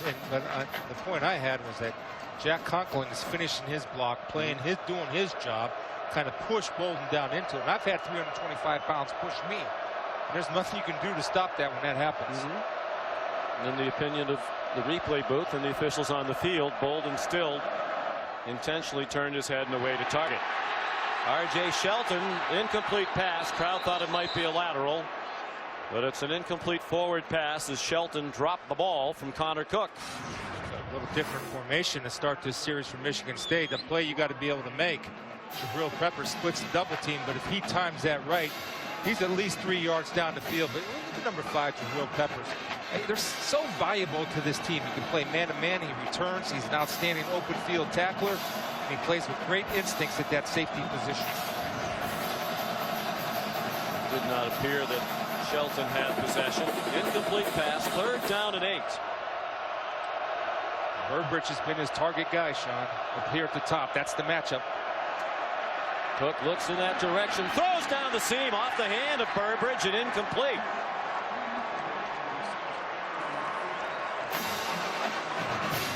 Well, this is the matchup. I mean, this is your money guy on a money down. He beats Jordan Lewis inside and goes up with one hand when he should have went up with 2. And I just think all day long, Chris, we've seen these Michigan defensive backs be more physical than the Michigan State wide receivers. And there, you're right, you've got to go in with two hands, and I couldn't tell from my angle if Lewis was holding his arm down or not. He did, Sean. Jordan Lewis did a great job, Todd, to do a great job of pinning that arm against the body fake. Here's a fake. The backup quarterback and new punter, Tyler O'Connor, dives from the marker. It doesn't look like he got there. Well, Jim Harbaugh said during the week and again yesterday, when you play against Mark D'Antonio, particularly in big games, you have to be very alert for trick plays and fakes and special teams. So they had this in mind, that it was a distinct possibility starting today. We're short of the line to gain. First down. We called this. We knew what Jim Harbaugh told us in his history. A trick play was coming in special teams. I thought he should have threw the football. He had Medeiros open. Number 88 right here is going to be open on an out cut. Now he thought he had the ability to use his speed to get to that first down. But again, when you're playing man-to-man, and there's great effort by Desmond pulling him, come on, Morgan to come make that play. I mean, that's a senior making a great play in a great game. Beautiful effort, both guys. So the fake doesn't work, and I'm with you. It looked like the pass play was the better option. O'Connor on the run didn't want to try it. From the 38. Davion Smith to the 30 for a gain of 8. Darian Harris made the tackle, and it goes back to the point made by Todd McShay at the half. Not a lot of production on offense, but special teams have helped flip the field, and they've taken advantage of the short field this afternoon. Yeah, it's not a bad call by Coach D'Antonio, because your defense is playing well, and you got to expect to challenge them to hold up.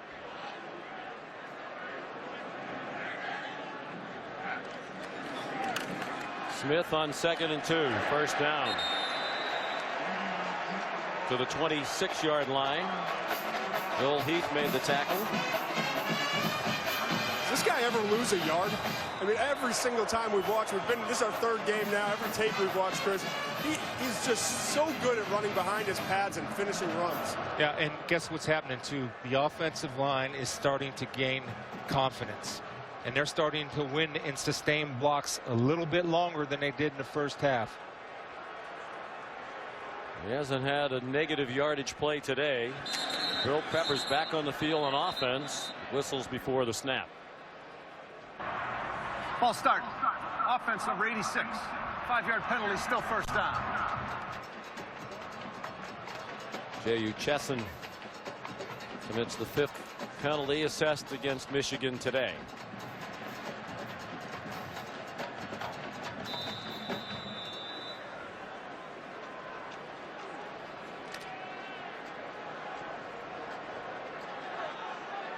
Peppers, as you see, still on the field with the offense. They flip it to him. Rudock did. Jabril Peppers down the sideline and shoved out inside the 5.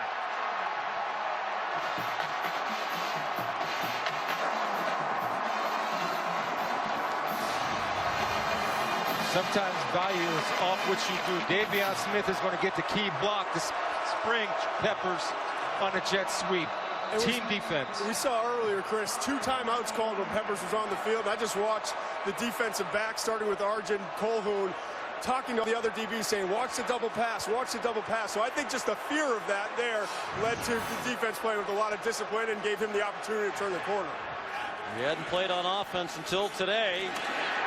Davion Smith reaches for the goal line. Touchdown, Michigan.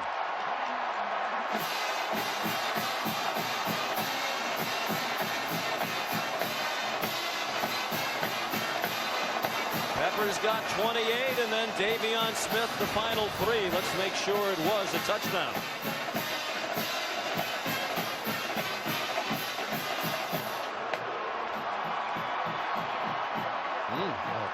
Right knee looked like he was down about at the 1-yard line. And they are holding the extra point while the replay booth looks at it. Yeah, you're right. The right knee's down. On the field was a touchdown. That ruling is under further review.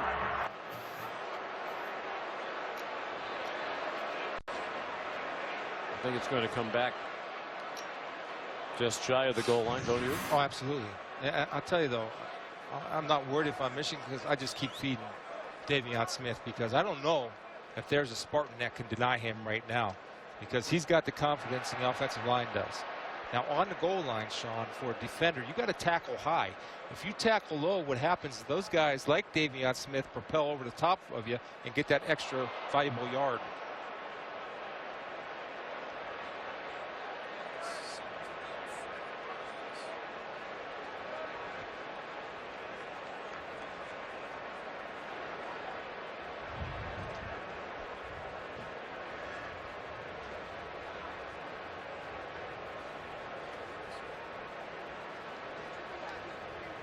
We're told those pictures are synced up frame by frame, so you can see the knee is clearly down on the left. It's obscured a bit on the right, but the ball is short of the goal line. Great work by our production and technical crews. Our producer today, Bo Garrett, our director, Mike Schwab. And I think Tom Kissinger should have had everything he needed there to overrule the call on the field. The ball should be at the 1 yard line. Davion Smith told us yesterday his brother Maurice played briefly at Michigan State. Brother Lance played at Wisconsin. And he grew up tough. After further review, the runner's knee was down before the ball broke the plane of the goal line. As a result, it'll be second down at the half-yard line. We'll wind the clock on the ready for play. Davion has 4 older brothers and a younger sister. From Warren, Ohio, near Youngstown. He said he came here because he really liked Brady Hoke, and the players we talked to all yesterday love what's happening here with Jim Harbaugh, but to a man expressed their appreciation for Brady Hoke, who played a big part in bringing a lot of very good players here. You could make the argument perhaps they didn't get as much out of them as they should have, but a lot of these guys were highly recruited players who suffered through a horrible 5-7 season a year ago, plagued by turnovers. They try again. Smith. No signal yet. He's certainly across the goal line. Touchdown. Well, that's my point about tackling high. Watch as he shoots in here. You're going to have Bullock come in and shoot down low. Now he gets tripped up a little bit, but you have to stay high on the goal line as much as you can. You know, his body was across the goal line. That ball looks like it's behind him from the first angle we had. Yeah, there's the ball on the ground. And arms are on the ground also, yeah. I don't think they're going to stop and look at this one again. Yeah.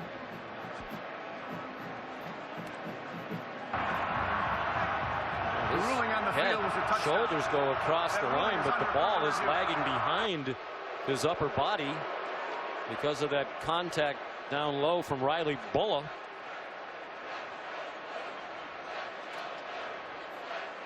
Good job of penetrating by Riley Bullock, getting knocked down. Malik Collins, number 4, came over and built a wall on that goal line. Sometimes the replay officials come in before the game and say hello, ask us if we have any questions. We always tell them, well, we hope you have a nice uneventful day over there. And that has not been the case today. Tom Kissinger and Jamie Nicholson. Does it take a while? They want to make sure that they get the spot exactly on. After further review, the ball did not break the plane of the goal line. The ball will be placed at the 1-foot line. It'll be third down on the left hash. The clock will start on the ready for play.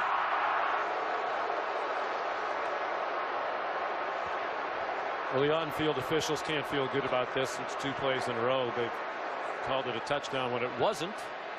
Ooh.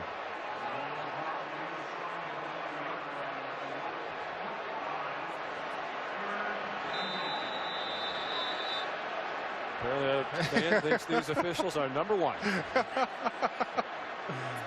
All right. I'd sneak it here. You just said you'd bet on Davion Smith. Yeah. They bet on Sione Homa, and he gets stuffed for the moment. Well, how long will they give him? They're already blowing the whistle. You wonder about forward progress being stopped. Whoa, they weren't blowing the whistles. They're running in to mark it. but they never blew the whistle. Looked like the officials were running in to spot the ball down, and Mark D'Antonio's wondering about that. And this is the anniversary of the Bush push. And Davion Smith. The forward progress is stopped. Yeah, right there. That ball should be whistled dead. I'm surprised, guys. I'm 11 yards away, and no whistles were blown, but the refs were coming in and they were pulling guys the off. ball. Exactly. Riley Bulla did a great job of coming high that time and stopping Homa. Homa never quit, though. That's the thing. It was under further review. Well, for the third play in a row, we have a replay review.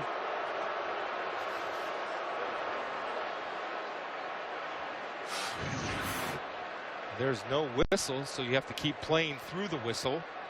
I think Sean right. They couldn't find where Homa was. By the time they found him, he was in the end zone. But Bulla did a great job of filling that A gap, taking him high, preventing him from going over the top. We were here years ago when there was a controversial replay review. Michigan was granted a touchdown by the replay booth when the player who scored it leaped in the air and landed on the pylon. It shouldn't have been a touchdown. Overturned in the booth, and Mark D'Antonio was justifiably livid. The league wound up apologizing for the mistake the next day. Now, I did not hear a whistle. No, and that's my mistake, because I just assumed when they were running in from the sideline that they were stopping the play, and they weren't, apparently. After further review, the ruling on the field of touchdown stayed. And the third time is a charm.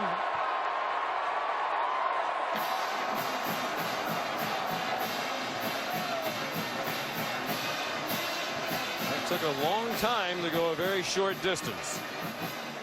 That for Jim Harbaugh was worth the wait. So the fake punt stopped a yard short. Michigan goes 38 yards for Homa's second touchdown of the game, and the extra point is good for Kenny Allen.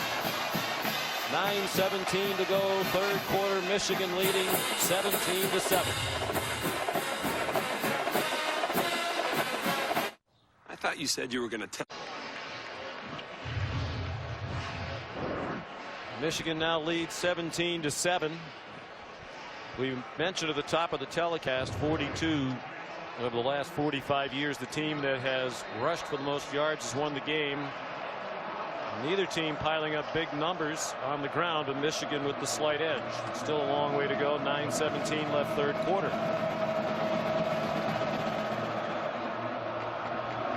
Kenny Allen kicks off.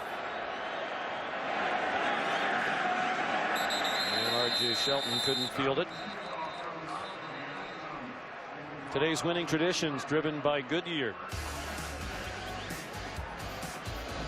Michigan leads the nation all-time, 920 wins. They've had 3 Heisman Trophy winners. Tom Harmon, Desmond Howard, who's here today, Charles Woodson. 11 national titles. Great tradition here at Michigan. Haven't won a conference title since 2004. Undefeated, as is Michigan State, 2-0 in Big Ten play entering today. Gerald Holmes picked his way to the 28, a gain of 3. Chris Wormley made the tackle. I think right now, if you're Michigan State, you want to operate maybe a little quicker tempo. I know that's not who you are, but sometimes it'll help your quarterback get in a rhythm, because right now, this offense and this quarterback, there's been no rhythm established throughout the whole game. And Chris, you got to beat man coverage. I mean, at this point, it really comes down to that, because you're allowing them to walk up safeties and get flexible and do a bunch of things defensively. These receivers have to get open. Cook the inside fake and throws complete to Burbridge. It's been almost the entire focus For Cook among the wide receiver core. Jordan Lewis made the tackle at the 41. And at least he gains a little bit of separation and gives Cook a tight little window to throw the ball into. Does a nice job putting it there. They need to continue to do this, whether it's rub routes, bunch formation. They've got to find ways to get these receivers open, because right now it's their only form of offense, but they're not effectively separating consistently enough. And Michigan is eliminating any yards after catch. If they do catch it, they're right on them right now. Connor Cook, design roll, has some running room, instead throws. Is that a catch at the 32-yard line? No, out of bounds. Intended for R.J. Shelton. Cook had a lot of running room along the near sideline. Well, it's a good job. Ooh. It's close. I don't know if his toe was on the sidelines or not. R.J. Shelton working back to the football. That left foot is in bounds in toe, and it should be a catch. And a crucial part of the game. Wow. There you go. The replay booth's going to stop it. Ruling on the previous pass was an incomplete pass at the sideline. That ruling is under further review. We mentioned they're predominantly a run on first down team. That was just their 5th first down pass. 19 plays today. And they started out 3 passes on their first 5 first downs. I guess the question is, by the time he has possession of it, is he still in bounds? I think right there is possession of the ball, and his toe is dragging in bounds. It's interesting, the matchup. Michigan is committed to putting Peppers on Shelton, Lewis on Burbridge. And his left foot, to me, is catch, and he maintained through the catch. DJ Durkin, the defensive coordinator there, almost acting like a defender as well, throwing his arms up. Coaches with a lot of energy, and the thing I like about DJ, I think the officials will tell him to back up too. Yeah, the thing I like about him, though, you talk to his players, that he demands their best every day. The intensity has to be at a certain level, or he'll stop and run it over. And he's going to be a fine head coach one day. And sooner rather than later. Played at Bowling Green, been around some terrific coaches. Urban Meyer went to Notre Dame, worked with Greg Madison, who was the defensive coordinator here last year, was retained by Jim Harbaugh. And you mentioned it earlier, defense wasn't the problem here last year. They were in the top 20 in the nation in both passing defense and rushing defense. And they were 27th in scoring defense, and a lot of that was because they had to cover up for so many turnovers. Review, the pass was completed at the sideline at the 32-yard line. It'll be 1st and 10 at the 32-yard line on the right hash. The clock will start on the ready for play.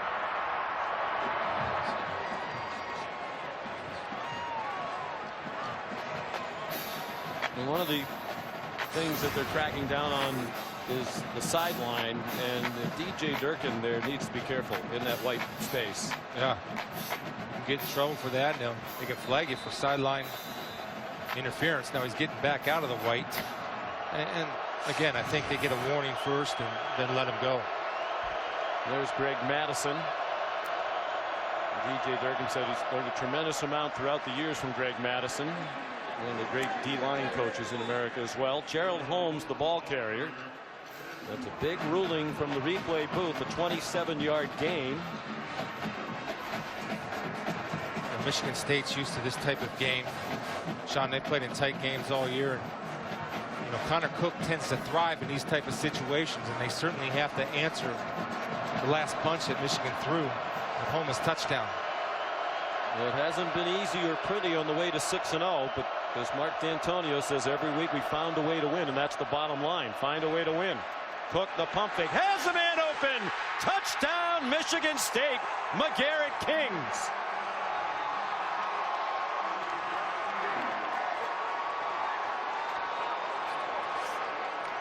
Talked about spreading the ball around. McGarrett Kings beats number 34 Clark on a little double move.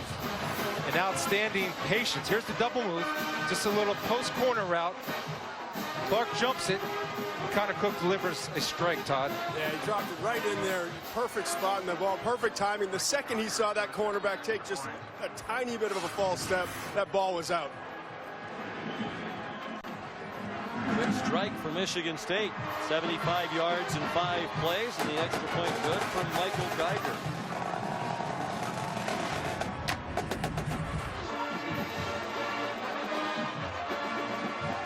Connor Cook, the touchdown pass. It's a 3-point game in Ann Arbor.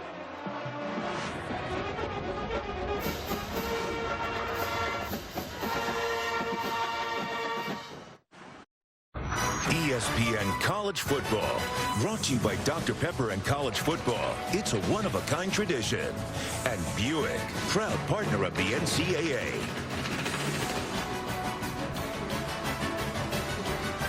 They've been playing since 1898. Since 1953, they played for the Paul Bunyan Trophy. Coincided with Michigan State joining the Big Ten. 4-foot-high statue of the legendary figures. The school flags attached to the bottom. The trophy was transported from Michigan State's trophy room today to the locker room. They hope to take it back to East Lansing. They won 6 of the last 7 against Michigan, matching their best 7-game stretch. Michigan State's never won 7 out of 8. They're within 3 after the touchdown. Kevin Cronin rolled the kickoff down, trying to help the coverage. Doesn't help much. J.U. Chesson all the way to the 36. Well, this rivalry means so much to so many. Earlier this week, 94-year-old Michigan alum Albert Wistert sent words of encouragement. Jim Harbaugh played this video for his team. This is Al Ox Wistert, who played at Michigan way back in the early 40s. And I just want to say, I'm pulling for you, hoping that you'll win, and we'll be proud of you. And we'll be proud of you anyway. Go Blue. Beat the Spartans. Right now they're leading by 3. A.J. Williams tackled in the flat for no gain. Al Wistert was a great player. How about his family? 3 brothers, all played for Michigan. All are in the College Football Hall of Fame. Francis, Albert, and Alvin. Ox, who you just heard from, was an 8-time All-Pro for the Eagles and had his number retired by the Philadelphia Eagles. He's in their Hall of Fame. Yeah, just, you know, you can hear the passion that he has about being a Michigan man and what it means and the pride that they take in it. It's fun to see. Both of these schools treasure their traditions and legends. Davion Smith dumped by Lawrence Thomas. Lawrence Thomas on the tackle. Momentum on the side of the Spartans, and the defense trying to force a 3-and-out. You got a money down right here now. Big players make plays in big games. Shalik Calhoun has been getting great pressure all day on Jake Rudock. So let's see if they decide to play coverage or bring 5. If I'm Michigan State, I'm bringing 5 and forcing Rudock to beat me and make the right read. Rudock's thrown only 11 passes. He's completed 8 for 80 yards. Most importantly, he has not turned it over. Rudock surveys the field, lofts one a little short, but on target for Amara Darboh.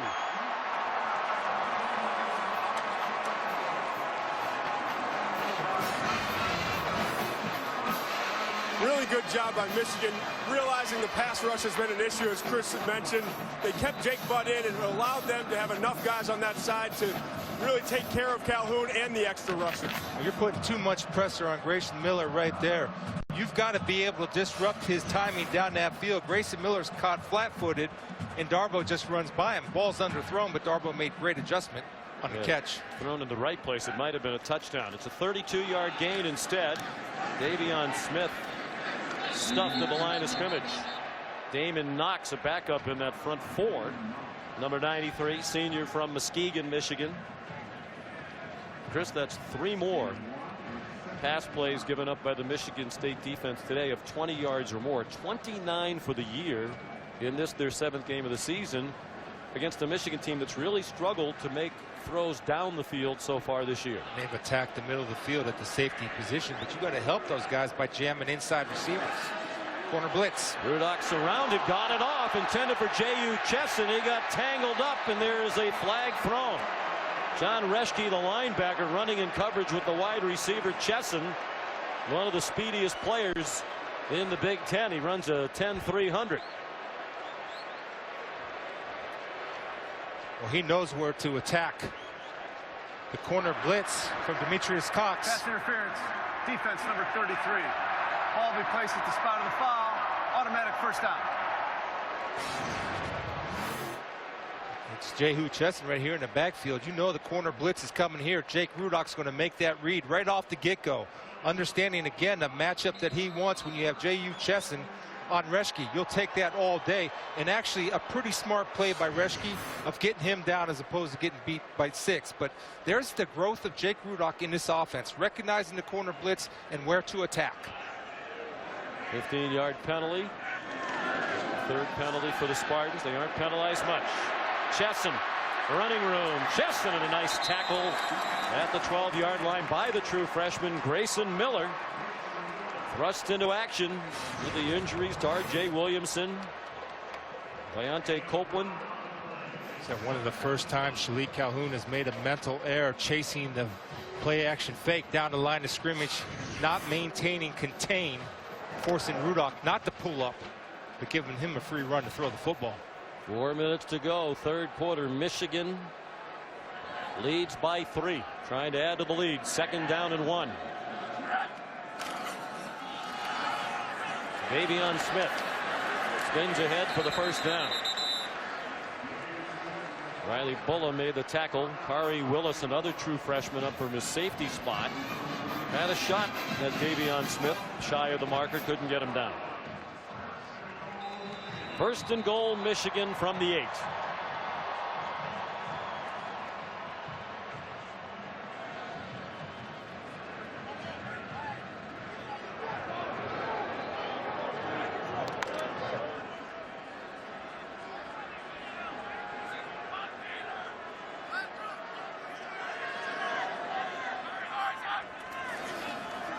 Play fake to Smith. Rudock stepped up. Garbo driven back from the 4-yard line. There's a flag down to the offensive backfield. And it's a holding penalty against Michigan. Not a bad call.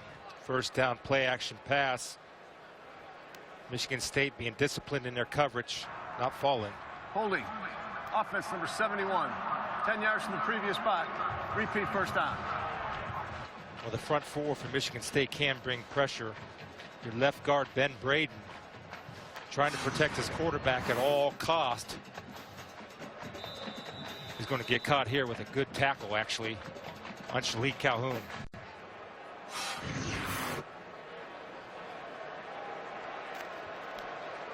Two fullbacks on the field. Rudock, lots of time, can't find anybody open. Running out of time and throws it away in the general direction of Jake Butt. A tough throw under duress, and running to his left as a right-handed thrower. And another spirited rush from Shalik Calhoun. And the difference in the offensive line, Chris, from last year to this year is remarkable. It's basically the same guys. They're all veterans with at least 18 career starts. But the year's worth of experience, very important, according to Tim Drevno, the new offensive line coach. But I think he's being modest too. He's instilled with Jim Harbaugh of toughness. And they got tired. They have a lot of pride, and they're playing tougher. Dumped off and batted down. He's trying to set it up for Davion Smith over the middle. Joel Heath knocked it away. He had him too, because you had Glasgow, the center, right on Riley Bulletin. Watch this, Sean. This is wide open. This is Heath saves the day. Look at Glasgow going to come right out here and pick up Riley Bulla. And see all that space right there? That was a touchdown saving bat down by Heath. Wow. It's a goal to go situation from the 18-yard line. 3rd down. They are in field goal range. Don't take a sack. Michigan State brings pressure and a wide open receiver. J.U. Chesson wrestled across the boundary by Demetrius Cox at the 3-yard line. It'll be 4th down and goal from the 3. And the field goal unit is coming out for Jim Harbaugh. Beautiful job of picking up pressure. Michigan State was protecting the goal line, which left about 8 yards short of the goal line wide open, and putting your field goal kicker in position for an easier kick. Wonderful job by that offensive line.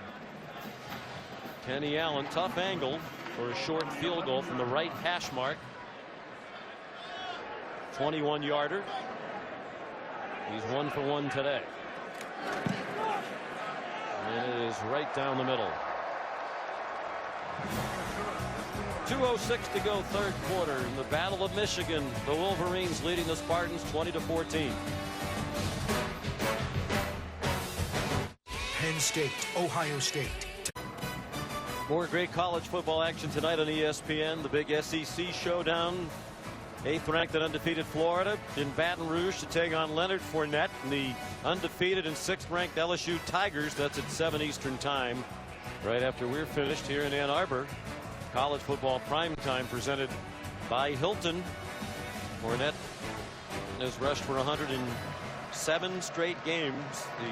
The longest streak in LSU history is Charles Alexander with 9 straight back in the late 70s. I think he goes for 117 tonight. That's my prediction. Take the Okay. Kenny Allen's kickoff down by R.J. Shelton. Okay, Blue Jays, let's play ball. Here's Adnan Burke. Well done, Sean. 3-0 right now for the Jays in the 7th inning. But also want to tell you, Alabama and Texas A&M. It's Kyle Allen to Ricky Seals-Jones, 44 yards. They would later punch it in. And all of a sudden, we get a game here at College Station. The Aggies have fought back. They're down by 8. Jays got to even the series. Sean, back to you and momentarily. But first, Leonard Fournette is coming up for LSU. He's been a beast, as you mentioned. They're taking on McElwain's defense. Back to you. Michigan State ball down by 6. Delton Williams the ball carrier. Maurice Hurst made the tackle. Williams was going to redshirt, hadn't played at all until last week. Madre London got hurt in the 3rd quarter. Suffered a right ankle injury and did not return. So they were lacking in depth at running back. But Mark D'Antonio also felt like his team needed an emotional lift. And Williams, well-respected team leader, his return to action, he felt helped elevate his team. Good catch. We talked about how last week those wide receivers made one big catch after another. It's McGarrett Kings again with Channing Stribling on it. Well, this is a great adjustment by the Michigan State offense and Connor Cook of getting other receivers involved. Well-placed ball, Todd. And Cook just doesn't waste time if he doesn't need to waste time. He recognizes what he wants right away and gets the ball out. Now they're going a little tempo. As Chris suggested earlier, they might try to get in a little rhythm. They don't typically do it. R.J. Shelton crossed midfield. Marked out at the 49, chased out by Jabril Peppers. It's a team in Michigan State that likes to work the clock like Michigan. Last year they led the country in time of possession. As a matter of fact, since the start of the 2013 season, Michigan State's led the country in time of possession. Here's the reason why you go rhythm, because then you force the defense to show their hand a little bit in with coverage, which gives an easier pre-snap read to Connor Cook and where he wants to go with the ball. Under a minute to go in the 3rd quarter. Delton Williams. Of course, they lost Jeremy Langford to the NFL after last season. Williams was their top returning running back in the spring. Was involved in an off-the-field episode, brandishing a firearm. Lost his scholarship, came back as the bottom running back on the depth chart. Aerial coverage brought to you by Goodyear. Kick off your drive with tires that return superior performance. Goodyear, more driven. Michigan brought in Godin, an extra defensive lineman, took out of the safety. Goal line on goal line. 3rd down and 2. Power football. Who'll win the battle at the line of scrimmage? This time it's Michigan. Williams stacked up. James Ross, who did not play in the first half with the targeting suspension a week ago. There is a flag down. Jordan Lewis up from his defensive back position. after the play was over. Unnecessary roughness. Defense number 69. 15 yards from the end of the run. Automatic first down. Willie Henry. Wow, you got to keep your emotions in check. I mean, everybody gets you want to be fired up and all that. You have to be smart. And hear the whistle. There's Willie Henry, number 69, who the flag is called on. Defense is doing a great job. I mean, come on. Well, given how long they took to blow the whistle on Sione Homa's touchdown when it looked like forward progress had been stopped, why would Henry or any other defender on either side assume the play is over until they're sure it's over? On to the fourth quarter we go. A typical great rivalry game between these two proud programs.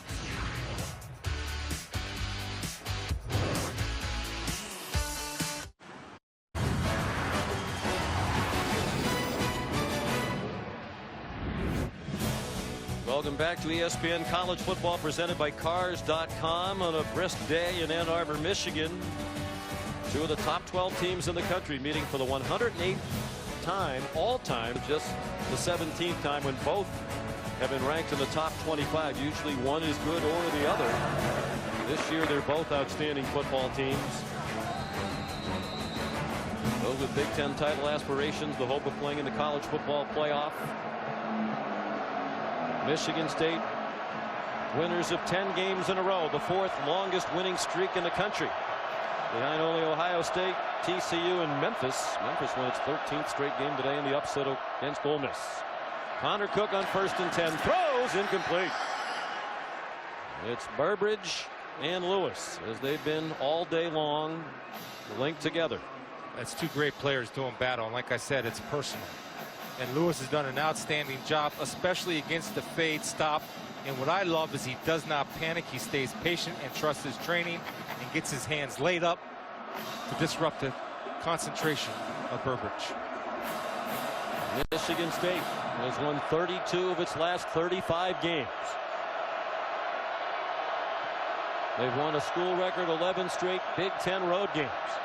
Down by 6, batted down at the line of scrimmage. Willie Henry was called for that big personal foul a moment ago, helping to atone for that. 3rd and 10. A good job of recognizing corner blitz by Connor Cook, going to his hot route. But again, like we saw Michigan State do, this time Willie Henry, knowing he's not getting there on the blitz, is able to get the big call in there for the block shot. The rejection. Big play call here for Dave Warner. He might have 2 plays to get the 10 yards given their field goal troubles. It'll be about a 50-yarder into the wind here anyway. It's going to beat man coverage. Michigan brings blitz off the corner, down the middle, too high. It didn't look like Aaron Burbridge saw the ball coming. It's the first time that they have not been on the same page. We saw this in Rutgers last week where Aaron Burbridge's head is late. He's not seeing what Connor Cook is seeing. He sees the blitz coming from the right, understands he has the matchup to the left. Just a missed time throw. There's the man beaters that Todd McShay talks about. Switch routes. Saw Mark D'Antonio holding up the fingers. He's going for it on 4th down. They're 0 for 2 on 4th down today, including that fake punt. Man coverage again, Sean. Pressure again, but Cook has time. Throws, dropped! It would have been a 1st down, but McGarrett Kings couldn't hang on.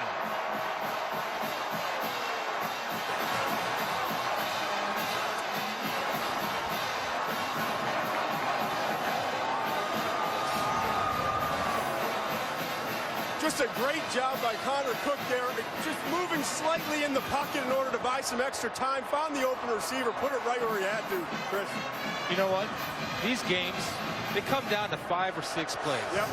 And rivalry games like this, McGarrett Kings had a chance to make a play. Now, as the coach, you tell him, guess what? This game is a lot of time left. We're going to come back to you. But you got to make a play when the play needs to be made. Your opportunity to shine. We talked about Cook and his leadership, not being named the captain. It's a pretty good time to go over, put your arm around him and say, hey, I'm coming back to you. Be ready. That's beautiful. Maybe he learned some lessons. Well, they turn it over on downs for the third time. Michigan from the 32. Any kind of score would make it a 2-score game. Rudock going deep. Intended for J.U. Chesson. Arjun Colhoun had the coverage. Colhoun was victimized regularly last week by Leonte Carew, the fine receiver for Rutgers, who had over 100 yards receiving and 3 touchdowns. Yeah, if he's even, he's leaving. And right here, Jake Rudock underthrows him. Throw that ball out there. Let the speedy J.U. Chesson go up and make a play. I don't think he underthrew that on purpose by the position of the corner. If he's even with the corner, then you throw him open deep. If you're long, you're never wrong.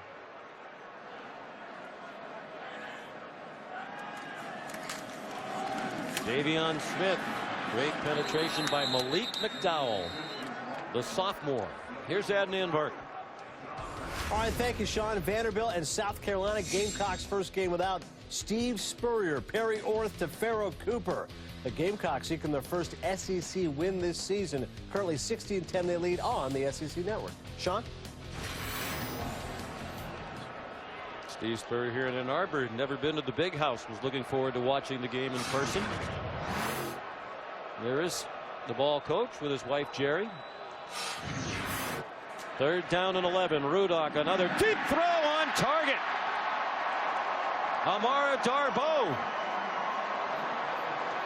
Demetrius Cox had the coverage, but another long pass play given up in a key spot by the Spartans. Yeah, you got to be aware of where you are in the field. Demetrius Cox takes his eyes off his guy that he is responsible for.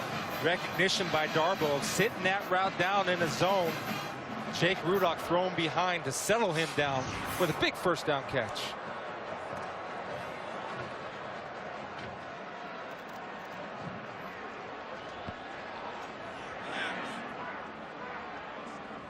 A 24-yard gain.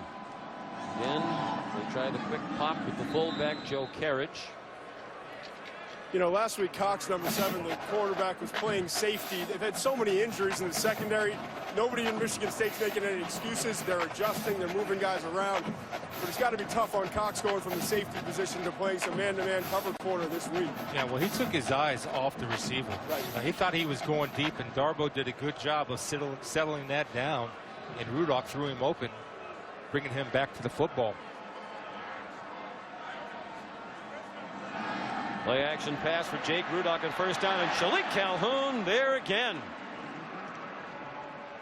Trips him up back at the 44-yard line. And another huge 3rd down play upcoming. He's just a beast off the edge. I mean, when you have speed off the corner and you have long arms, that's the biggest fear factor an offensive tackle faces, no matter what level you're playing at. So he had 23.5 sacks. He's an amazing athlete on that corner. Moved up to 5th all-time in Michigan State in sacks. Just a 3-man rush. Rudock zips one low. It's going to be ruled a catch by the official on the ball, but no catch from the official along the far sideline. Jake Butt telling his sideline he's sure he caught it.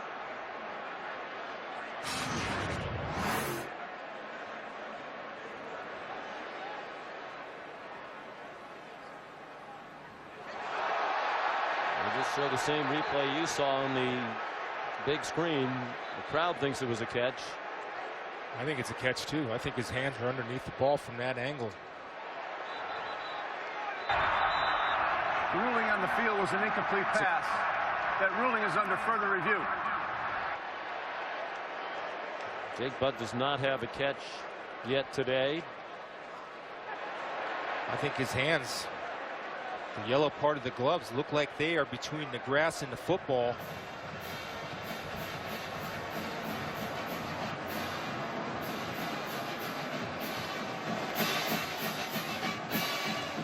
Your thoughts? I'm not sure, to be quite honest. I'm not sure we've seen conclusively that it was a catch. And the ruling on the field was incomplete pass. So in the absence of clear proof that the call was incorrect, I think it has to stand myself. And the ruling, yeah, will stand. I think it's a catch, but obviously the official is closer. But I'm going to stay with it. Yeah, I do. I think his hands and gloves are between the ball and the field. I don't think that ball hits the ground.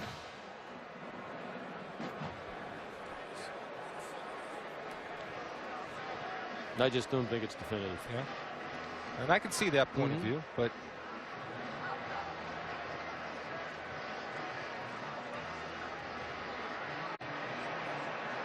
so I think you're right, Sean. It'll come back as a stand, but I'm at home. I'm a fan. I'm an analyst. To me, that's a catch. Review, the ruling on the field of an incomplete pass stands. Fourth down. And again, is not confirmed stands, and that means Tom Kissinger just couldn't see enough to overturn it or to confirm it. So the ball comes back to the line of scrimmage, the 44-yard line. They're not in field goal range. And on 4th and 9, the punting unit comes out. Can Blake O'Neill do it again? He's been phenomenal through 7 games this season, pinning the opponents inside the 10-yard line. R.J. Shelton should do everything he can to catch his ball by reading the punter if he does the rugby style. This time he punts it straight on. Shelton signaled for the fair catch, didn't catch it. Really didn't cost him any yardage as the ball bounced back toward the 8-yard line. It was down by Scott Kudnowski, who's the long snapper. There is a flag down on the play.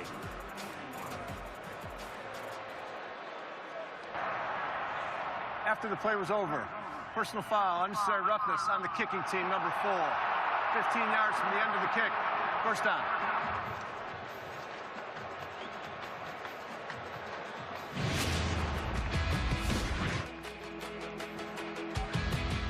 Number 4 on Michigan State, I believe. I think he pointed to the wrong team. Malik McDowell.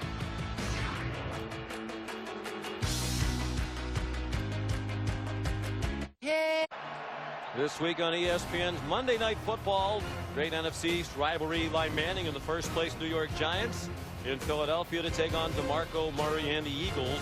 Monday Night Football at 8:15, also live on Watch ESPN. Coverage beginning at 6 Eastern Time with Monday Night Countdown served by Applebee's. During the break, John O'Neill corrected his mistake. The penalty was against Malik McDowell of Michigan State, and the ball's back on the 4-yard line. L.J. Scott just trying to get some room. He's yanked down by Royce Jenkins Stone. No gain on the play.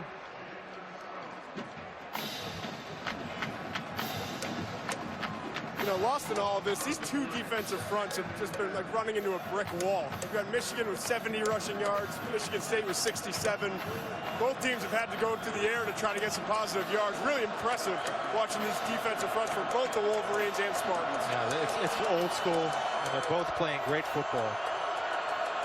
4 receivers and 2 bunches to either side. Connor Cook out of the end zone, throws short of a first down. R.J. Shelton wrestled to the boundary by Jabril Peppers. The punting, the 3rd down for Michigan State. They'll need a little over 3 for a first down. You know, the punting problems of Michigan State, Sean. This is a great chance for the Michigan defense to set up their offense by getting this stop. You have to be aggressive on defense. It's worked for you all day, and they are man-to-man.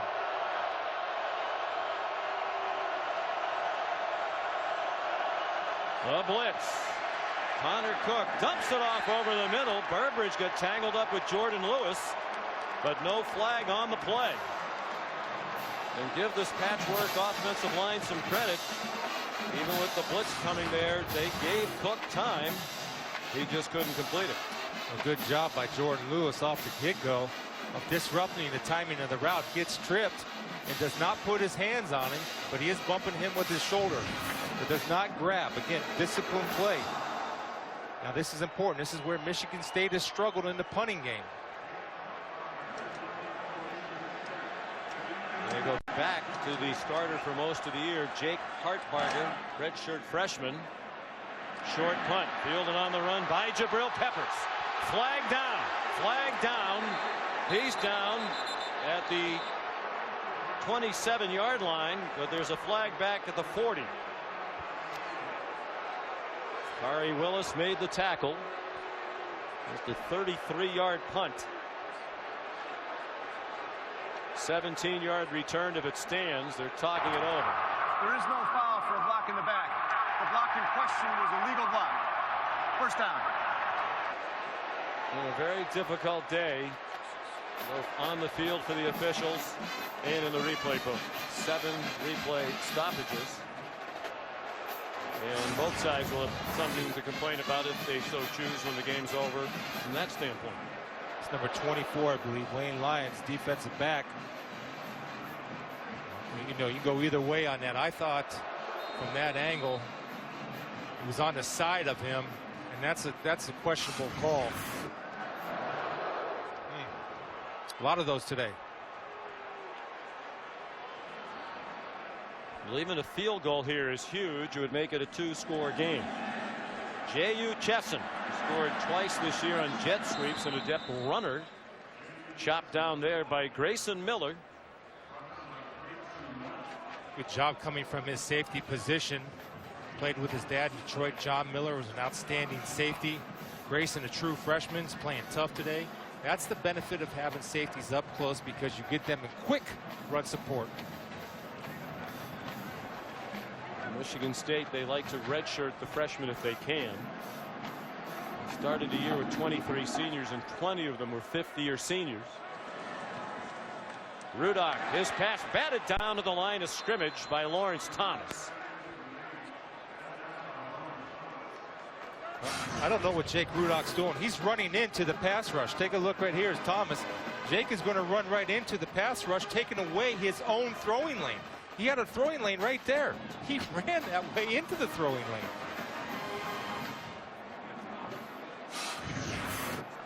Third down and 9. From here would be about a 44-yard field goal with the wind. Allen has the leg to do that. Michigan State's playing a little, it's like a little zone, soft 2 zone. Malik McDowell came across the line, pointing that he was drawn off. And the secondary pointing at Darboh. Before the play, timeout, Michigan. Their first timeout. That gets the officials off the hook for having to determine if that was offside or a false start. 10-10 to go in a dandy.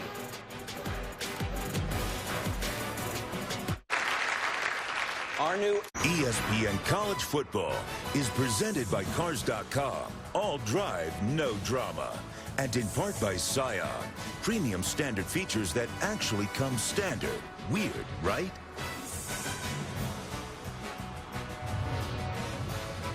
$10-10 to go. At the big house in Ann Arbor, Michigan leading 20-14. The legendary Michigan State basketball coach Tom Izzo on the Spartan sideline, watching a pivotal 3rd down and 9. How about that formation? Jabril Peppers in the slot down here to your screen. And they throw it to Peppers in space, and he's going to be stopped about 2 yards short of the first down. Ari Willis, Chris Fry at the bottom of the pile with help from Monte Nicholson, and at least it makes it a shorter field goal for Kenny Allen. No hesitation from Jim Harbaugh. Beginning of the year, as we mentioned earlier, the field goal kicking was a big concern, but Harbaugh raved yesterday about the entire unit has done, especially Allen, who's 2 for 2 today, 9 out of 11 for the season. This is a 38-yard try.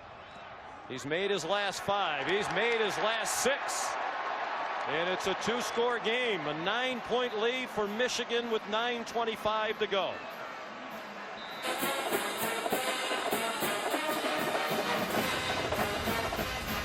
Jim Harbaugh trying to beat the Spartans in his first head-to-head battle as coach.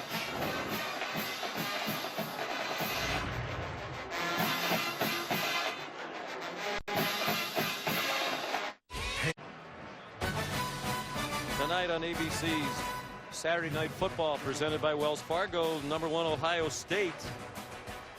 They won 26 straight regular season games against Big Ten opponents, the longest such streak in Big Ten history. They'll put it on the line tonight against Penn State team that has won 5 in a row. But that one loss against Temple kind of sticks in your head. They look really bad opening the season against the Owls. Kenny Allen kicks off for Michigan. Now with a 9-point lead, and it's a touchback. Here's a look at this week's Associated Press College football rankings brought to you by Chick-fil-A. Ohio State #1, not as clear a #1 as it was to start the year. Baylor 62 points today in the win against West Virginia. And we talked to Mark D'Antonio. Michigan State at one point was #2. And then they had the close wins against Purdue. Rutgers didn't look good doing it. They're down to #7. Meanwhile, Ohio State hasn't looked particularly impressive. They're just staying up there at #1 every week. And I think that's by winning a national championship, maybe you get that benefit of the doubt. And I think Mark uses that as the building that chip on his shoulder. Couple of fakes in the run game, and Cook has a wide open receiver. Trevin Pendleton, the fullback, off to the races inside the 20. Batted down from behind, but he's in for a touchdown. 75 yards for the fullback, Trevin Pendleton. Delano Hill tried to pop the ball out and knocked him down, and let's make sure this was a touchdown. It's never a sure thing today. Yes. Absolutely a touchdown. Delano Hill did a good job of tracking him down. That's the good news. The bad news, that was his man. It was a touchdown. That really is under further review. And the 8th replay stoppage. Trevin Pendleton doesn't get the ball much. But you might remember 2 years ago in the game between these two teams, the first offensive play of the game for Michigan State, Pendleton had a 49-yard reception. This is his first catch of the year. And his second touch. He had 1 carry for no gain. Senior from Lucasville, Ohio. I think that ball's across the line. It's a great call by Dave Warner. Delano Hill was lost in space. Great TV show back in the day. John O'Neill's going to have an earache from wearing that headset so often today. Trevin Pendleton came as a walk-on. Had offers from Ball State and the Air Force Academy out of high school. Wanted to play the best possible football he could. Paid his way for a couple of years and had just about gotten to the point where he and his parents couldn't do it anymore financially. And Mark D'Antonio told him he was on scholarship. Well, he's earned it, Sean. I mean, just watching film, he gives you everything he has. He's an outstanding lead blocker. Talking about getting other guys involved. And how about that in the 4th quarter? Calling it to your fullback who's got, what, 2 passes in 2 years? Long review. And the fans are getting restless. They've had enough of watching John O'Neill with a headset on today. That's it. Call it. It stands. Get a touchdown. And let's go. And again, if it takes this long, it's not conclusive. Therefore, just say it stands and snap the ball. After further review, the runner was tackled short of the goal line. Okay, so much the ball will be placed at the half-yard line. 1st and goal on the right hash. The clock will start and ready for play. I just see different things today. It's not honest. I'm not melting with the refs. No. Just seeing different things. We've had very few games this season where the officiating in the replay booth have been an issue. I mean, it's the front part of the goal line, too. It's not the back part. It doesn't have to clear the whole line. There's the knee down, I guess, is what he's saying. But I don't know how you can see his right knee down from that view. It's bang, bang. Left knee down. From that angle, you can't tell if he's over the goal line or not. They take the touchdown away, and it doesn't matter. Except it cost a couple of seconds. L.J. Scott the touchdown. Of course, it's pending a review. Pretty sure this one will stand. That's a champion's answer right there. Going down 2 possessions in the 4th quarter. You call a play that nobody expects, and you execute it perfectly. With a 74-yard gain for Pendleton, and it's the longest offensive play of the year for the Spartans. And L.J. Scott the touchdown.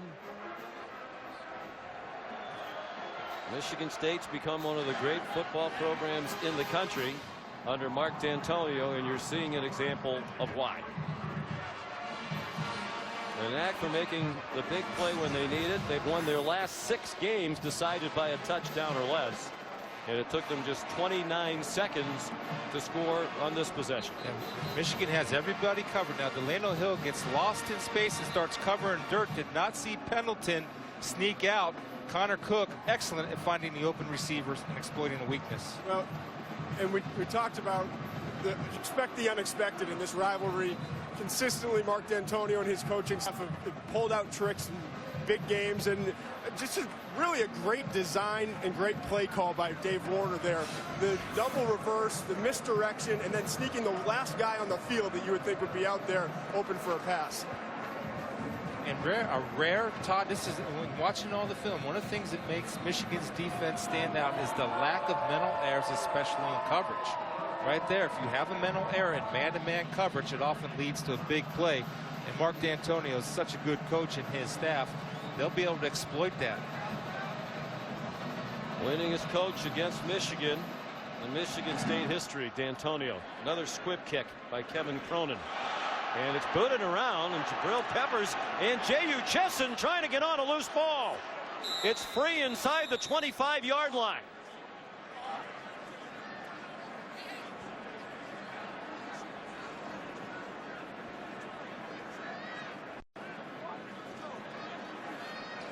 That's the purpose of the squib kick. Right there. Well, that and the fact that their coverage units conventionally have been terrible. Spartans convinced they have it. Mark D'Antonio is as well. And the officials still don't know. Crucial decision here. They want to make sure they get it right. And there's probably a lengthy wrestling match going on for that ball. Michigan ball, they say.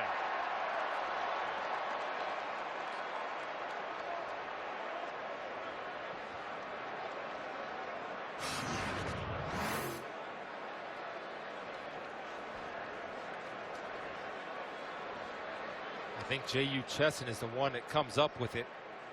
It's right there between his legs. And that's a battle. And J.U., I've been on the bottom of those piles, and it's exhausting being at the bottom of that pile because you're holding on with every ounce of strength and energy you have to protect that football. And that's a great play and a salvage by J.U. Chesson. Still not secure for a while. And then it looks like he scoops it in. Jermaine Edmondson closest for Michigan State. There hasn't been a turnover in the game. That was awfully close. Davion Smith can knock it outside. Gang tackled by the Spartans back at the 21. Riley Bulla leading the posse to the football. A rare lost yardage play, just the second of the day for Davion Smith. Malik McDowell makes the play, though, Sean. He forces Smith to run the hump. That means run east and west as opposed to north and south by getting penetration on that sweep. That guy's a future first-round pick right there. He is special.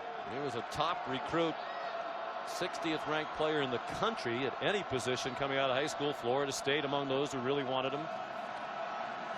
Rudock short, and a short gain to Jake Butt. They'll give him forward progress to the 28. Riley Bulla, Grayson Miller made the tackle. Bulla said this morning on game day they start talking about beating Michigan in their first winter workouts after the previous season has ended. They embrace it. I mean, yeah, it's all one game at a time and all that, but don't be fooled. They think about this game all year. There's nothing wrong with that. Embrace who you are and what you believe. Midway through the fourth quarter, Michigan by 2, 3rd down and 9. 4-man rush. Rudock throws off the hands of his receiver and incomplete. Intended for J.U. Chesson, who could not hang on well beyond the marker. He would have had the first down with about 8 yards to spare. Yeah, it takes a tough guy, and J.U. Chesson's a tough guy to catch one off the middle. I'm not sure his eyes don't leave this football at the last second. Oh, he just dropped the ball and it takes a tough guy at the quarterback position to hang in there and make that throw too. Two defenders converging on Rudock. He didn't care. Stared down the gun barrel, made a big time throw. Receiver's got to come up with it. Blake O'Neill rugby punt, line drive. R.J. Shelton taken down immediately. Well covered by Ben Gideon. 44-yard punt. 7:15 to go at the Big House. It's foul. Beautiful aerial pictures provided by Goodyear. Kick off your drive with tires that return superior performance. Goodyear, more driven. Rare good field position for Michigan State. Starting from its own 32, their second best starting field position in 12 possessions. The previous best, their own 46. They've trailed by 10 and by 9. Now they're within 2. They have not led today. Connor Cook deep and caught. Aaron Burbridge won the ongoing battle with Jordan Lewis. And he's at the Michigan 40-yard line with a first down on a 28-yard play. Well, this is the strength of Burbridge. I like how he sets him up, Todd, with a little stutter step to slow down a little bit, then come back to the football. This is such a great battle individually on the perimeter. Here we go, tempo again. And a blitz and a throw for the tight end, Paul Lang, who got tangled up with Delano Hill in coverage. Going back to that Burbridge catch, really Lewis has gotten the better of Burbridge the vast majority of the day. But a big time moment, you see Burbridge goes down the field, is able to gain a little bit of separation and makes the tough catch. Right there Lewis is with his hand, just not able to make the play. I mean, you don't get many better individual one-on-one matchups on the perimeter than we're getting today between Burbridge and Lewis. Two great players doing battle in a great game. Bear in mind, Michigan State's had major field goal difficulties. The field goal will give them the lead. That pass is batted down. Another blitz. And Jared Wilson knocked the pass down. Why the blitz is so effective is because of the timing of the blitz. Jared Wilson, number 22, is going to come untouched. Now, Connor Cook does a great job of accounting for the blitz, makes the right read to Delton Williams out in the flat, but Jared Wilson times his jump perfectly to bat it down. Third down and 10.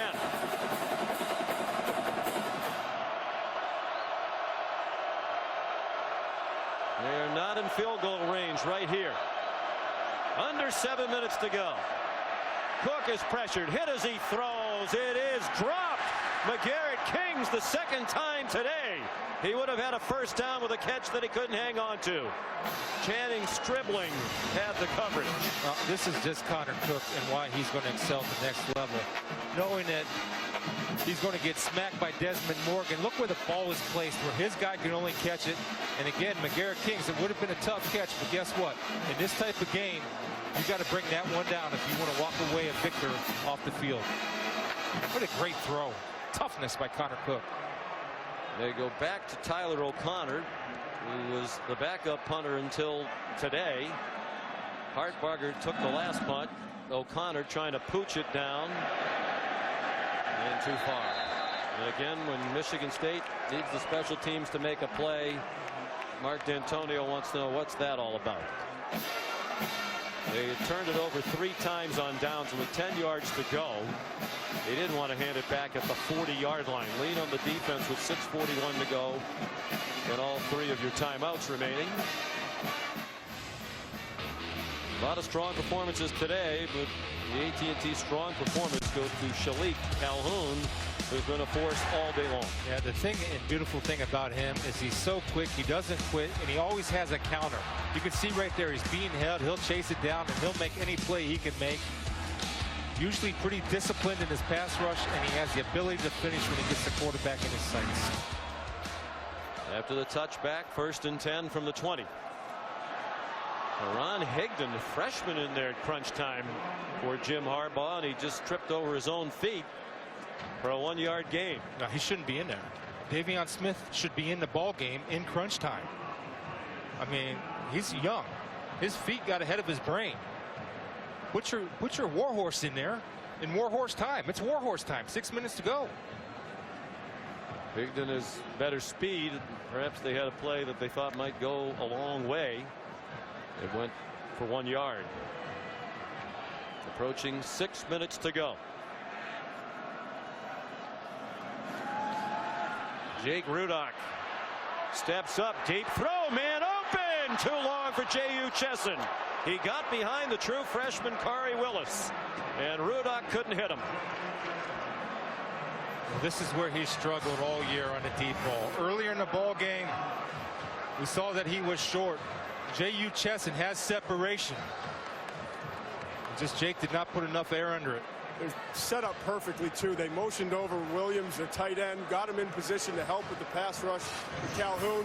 And he did a really good job getting in position initially, wasn't able to sustain, and took his hands off so he didn't get a holder. That's where he's got to improve for this team to keep getting better. 3rd down and 9. Looked like Michigan State was offside. There's a flag down on the play. And the pass is incomplete, broken up by Grayson Miller. But it did look like it was an offside against. Offside, defense number 4. 5 yards from the previous spot. Repeat 3rd down. Malik McDowell. I think it's Calhoun is the one that jumps. We'll see. I think Malik or Calhoun's the one that jumps. No question. But then again, it's been that kind of a day.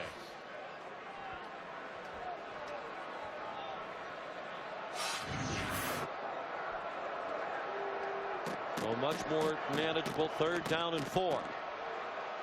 They're in their man-beater bunch formation. Michigan State's forced to play man in this short yardage. Michigan 4 out of 13 on 3rd down. That pass is batted away up in the air. It comes back to Rudock, who gets wrestled to the ground well short of the 1st down.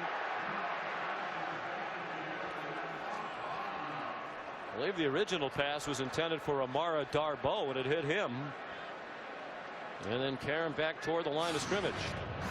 And you know, Jake throws the fastball, and again he recognizes the man coverage, and Darboh, the ball is there but it's fast, and Jake Rudock, avoiding disaster to help with field position, at least catches the football and brings it in. The crowd thought that Rudock was roughed up at the end of the play. Demetrius Cox had the coverage on Darboh. 5 minutes to go. 2nd straight 3 and out. Michigan State rising up on defense. Blake O'Neal's been one of the stars of the day, the Michigan punter. Another good one, and a fair catch made by R.J. Shelton. 4:54 to go. 49-yard punt. Here's Adnan. All right, Sean, just a friendly reminder. Those of you looking forward to Florida and LSU, that will start on ESPN News. The conclusion of your game will shift game back over to ESPN. But starting on ESPN News, just wanted to let you know. Back to you and Chris, Sean. Well, we didn't think we'd encroach on their window, Adnan. Usually with two teams that run the ball like these two do, the clock runs, but an amazing number of stoppages for replays and for other reasons.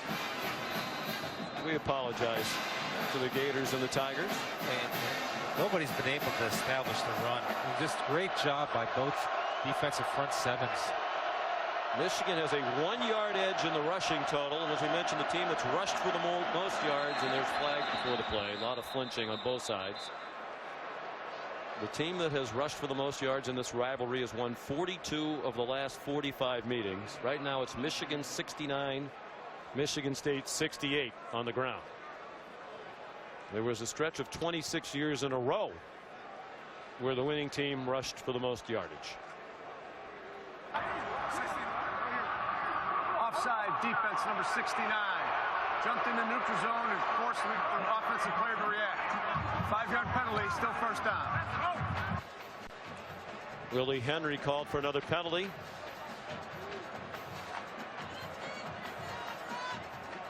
This is where your defense has to play big. You've been stars all year. Michigan State's defense rose up, forced a punt on a 3 and out.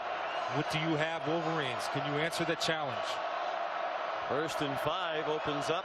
A lot of options in this playbook. 4-man rush. Cook running out of time. Spins away and then goes down. And his ability to stay on his feet hurt him as he lost additional yardage. Willie Henry the first pressure, and then Ryan Glasgow finished him off. Make amends, Willie. Right there, coming off the top as the inside tackle. They run a little stunt. They lose him on a stunt, Todd. And he's able to knock him enough off balance. The routes were just a little late to develop. Again, the Michigan corners doing a pretty good job getting their hands on these receivers and rerouting them a little bit early. Loss of 10 on the play. 2nd and 15. Spartans from their own 23. 4:10 to go. Here comes the rush again. Cook floats one. Caught! Burbridge again. Lewis on him again. 1st down, Michigan State. 48-yard line. I've got no complaints with Lewis, and Burbridge makes a great play, but an even better throw. And every time he's hit Burbridge on the fade, he's always thrown it to the back shoulder, which is the perfect placement where his guy gets it or nobody gets it as they go tempo after the big gain. 26-yard gain, 9th catch for Burbridge. Gerald Holmes gets him ahead for 2 to the 50. Desmond Morgan the tackle. Burbridge today 9 catches for 132. He's been targeted 17 times. So he's won his fair share, but Lewis has won his battles as well. It's the 5th 100-yard game of the season for Burbridge, and this their 7th game of the year. And they talked about the importance of their offense, of them winning the 50-50 balls. Well, they're winning the 50-50 balls in crucial times. As they did at crunch time against Rutgers last week. Wolverines rush only 3, still put heat on Cook, and got it off close to a first down. The catch made by Josiah Price, the tight end, at the 43. It'll be 3rd down and 1. First catch of the day for Price, and the clock will roll under 3 minutes to go. Here's what you do if you're Michigan. In order to cover yourself on the run, you have a blitz. You trust your corners to make a play. You trust your man-to-man defense. That's what you live on. But do what you do best. You have to come with the blitz, take away the running lanes, play man-to-man on the outside. Michigan State 50% for the year on 3rd down, just 2 out of 10 today against the best 3rd down defense in the country. Michigan blitzes, and it's a first down. Gerald Holmes struggles to the 36, but got there. Matthew Godin the tackle. 2:30 to go. It's John Baxter, the special teams coach.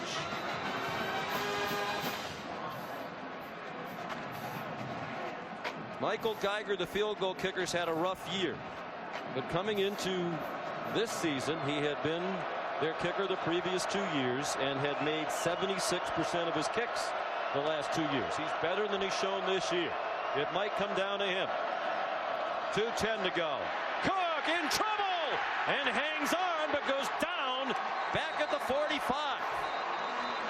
Willie Henry and Royce Jenkins Stone get to the quarterback. Well, again, this time it's just Willie Henry who beats Brian Allen on a quick swim move. Brian Allen ducks his head. When you duck your head, it's like man-to-man coverage. You're going to lose your guy who you're responsible for. It's really only Henry. Jenkins Stone wound up there for the celebration. Ben Gideon as well. 3rd sack for Willie Henry. He's had an up and down day, and a timeout has been called by Michigan State with 2:03 to go, facing 2nd and 19, down by 2 at the Michigan 45-yard line. After the Arizona State-Utah game on ESPN tonight, stay tuned for Sports Center at night. Catch all the day's college football highlights, plus the action from the MLB pennant races. Sports Center at night, kicking off when the Arizona State-Utah game ends on ESPN. Streaming live on Watch ESPN. Utah probably cheering for Michigan right now. They have a win over the Wolverines this year. How to enhance their playoff resume. Not a bad time for a screen here. Michigan. 3-man rush down to the sideline and over the head of Aaron Burbridge. Jordan Lewis in coverage. 1:59 to go. 2 timeouts for each side. 3rd down and 19. And that's the field goal kicker, Geiger. And I think Mark D'Antonio wants to know exactly where he'd feel comfortable, where he'd like the ball. But they're a little bit away from that part of the process. Not in field goal range right now. Geiger's career long is 49. Michigan State going into about a 10-mile-per-hour breeze.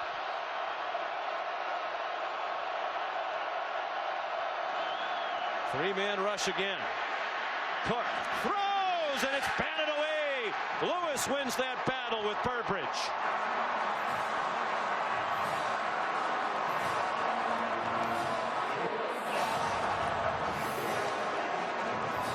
Burbridge does a really good job of being exactly where Cook expects him to be.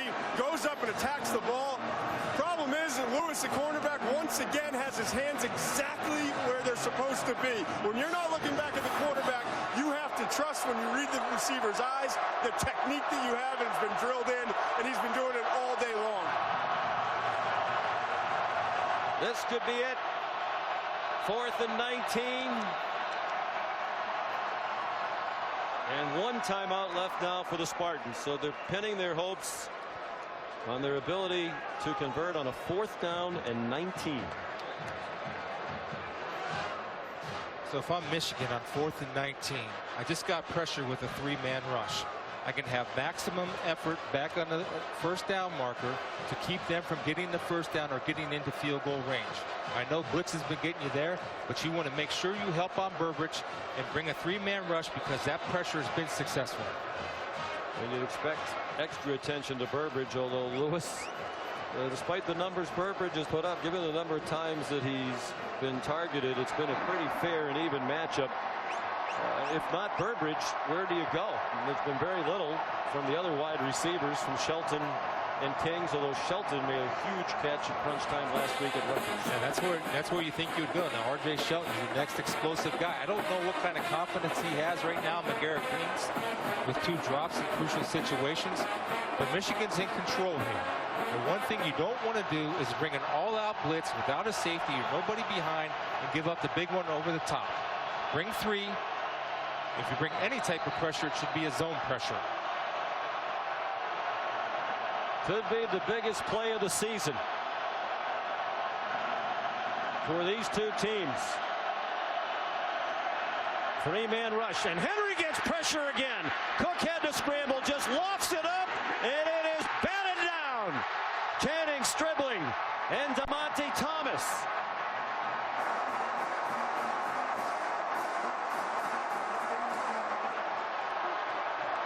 They're trying to get it to Kings. Michigan State 0 for 4 on 4th down. Well, exactly what we thought. Willie Henry is beating him with speed off the edge, forces Connor Cook to run. Then you see Maurice Hurst coming in to finish him off. Great angles by the Michigan secondary to knock that down by Thomas and Stribling. Execution under pressure by the Wolverines. And he was actually open. He had the receiver open early on. It's just that the pressure took away his ability, Cook's ability to step into his throw and drive it down the field. If you can't protect the 3-man pressure with 5 guys, it's tough to win a football game, especially in a crucial situation. That was the difference there, Chris. You don't need to rush more than 3 with the pressure they were getting with 3. Willie Henry, a standout here at the end of the game. Only 1 timeout left for the Spartans. Are trying to strip Davion Smith. And they use the timeout with 1:42 to go. These are 2 really good football teams. They're both physical. And Mark D'Antonio will have his team back ready to go. They're competitors, and Jim Harbaugh has turned the tide. And the big difference with Jim Harbaugh, Sean, is that he gets the most out of every guy. That's why he's a great football coach. Brady Hoke brought all these guys in, and Jim utilizes them. We talked to the players yesterday about what Harbaugh's brought, and he said he set the tone in spring practice. They allow you, the NCAA, to have 4-hour practices if you want to in the spring, and they were out there for 4 hours every day. Jim Harbaugh told his team, you guys couldn't finish games late last year. We're going to simulate what the end of the game is like when you're tired, when we go to the 4th hour practice day after day after day. You know what and that's what's happening. Situations like this. This is why you do that. And here's the thing: is Desmond's happy? Is the one thing this team has that's different. The biggest difference in this team from last year to this year is a genuine confidence, not a false bravado. A genuine confidence. And it comes from having success. You know, last year they were waiting for the inevitable bad thing to happen, usually a turnover. They were at the bottom of the country, very close to the very bottom in turnover margin. Davion Smith tackled by John Reschke. Now they have emerged not only as a legitimate contender in the Big Ten. If this one goes in the win column, they'll be 3-0 in the Big Ten East. To Minnesota next, Rutgers, Indiana, Penn State, and then the rivalry game with Ohio State. You'd have to love their chances in the next 4. Yeah, I think the one next week at Minnesota, Little Brown Jug game, is going to be a tough one. 3rd and 3. Have to play till the end. But they're certainly in control. Use one of his timeouts. 56 seconds to go. The one thing you talk about in this timeout situation, first and foremost, secure the football. So Davion, if you get hit, Don't fight for extra yards. Protect the ball with 2 hands, and anything can happen but a turnover. That's the #1 priority that's going on in that huddle right now. I don't think anybody would be surprised, given Jim Harbaugh's track record, Chris, that he would get this turned back around, particularly with everything Michigan has to work with here. But he acknowledged in front of a large group of high school coaches in this state not long ago that Michigan State had supplanted Michigan as the big boy on the block here in the state of Michigan. Job 1 largely to turn that back around. In one game, both coaches said it's hard to judge the impact that it has, but it certainly helps the winner when it comes to recruiting in state and perception. And part of the reason Michigan State's recruiting improved in recent years, there are a lot of reasons why, is the belief among many recruits that Michigan rather, was down and not showing signs of getting back up. And today was, don't you think, for a lot of people around the country, the test. No offense to BYU and Northwestern, they were both ranked teams.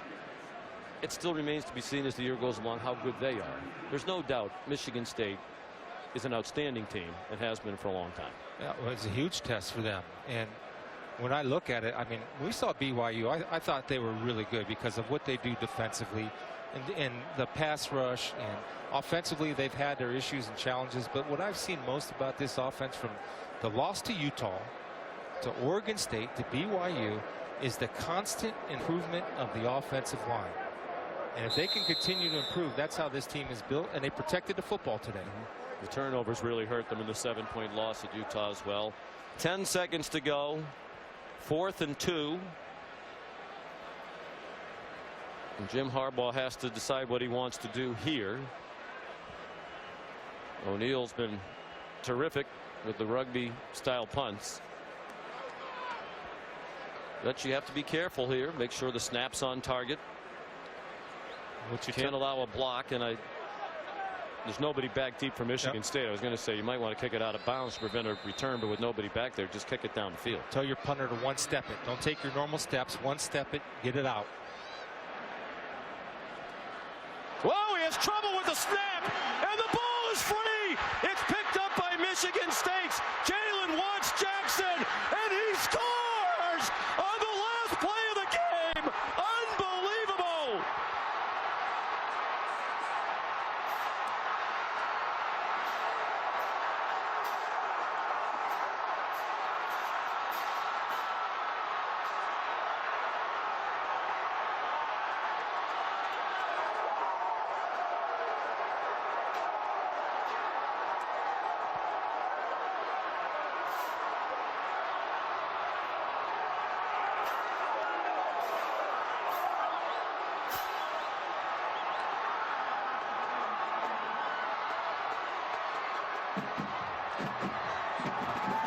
Michigan State is still the big boy on the block in the state of Michigan.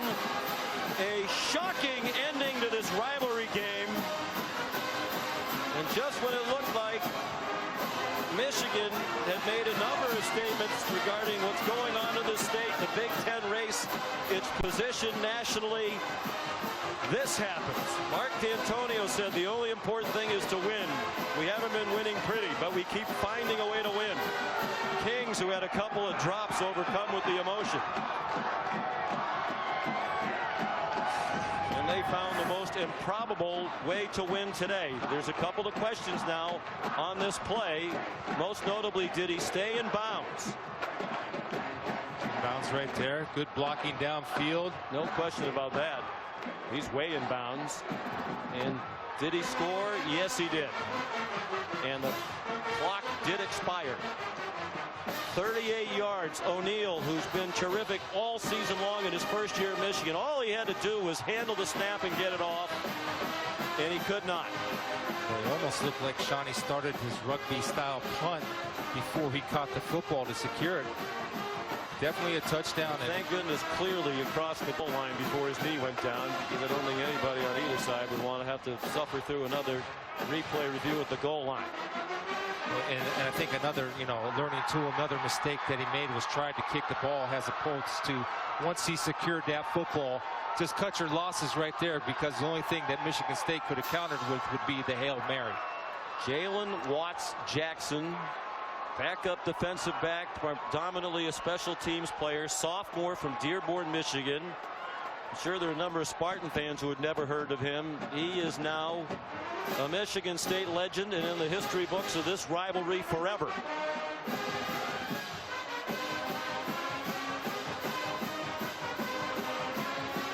Champions die hard. Michigan State, champions, tough, aggressive, great football game.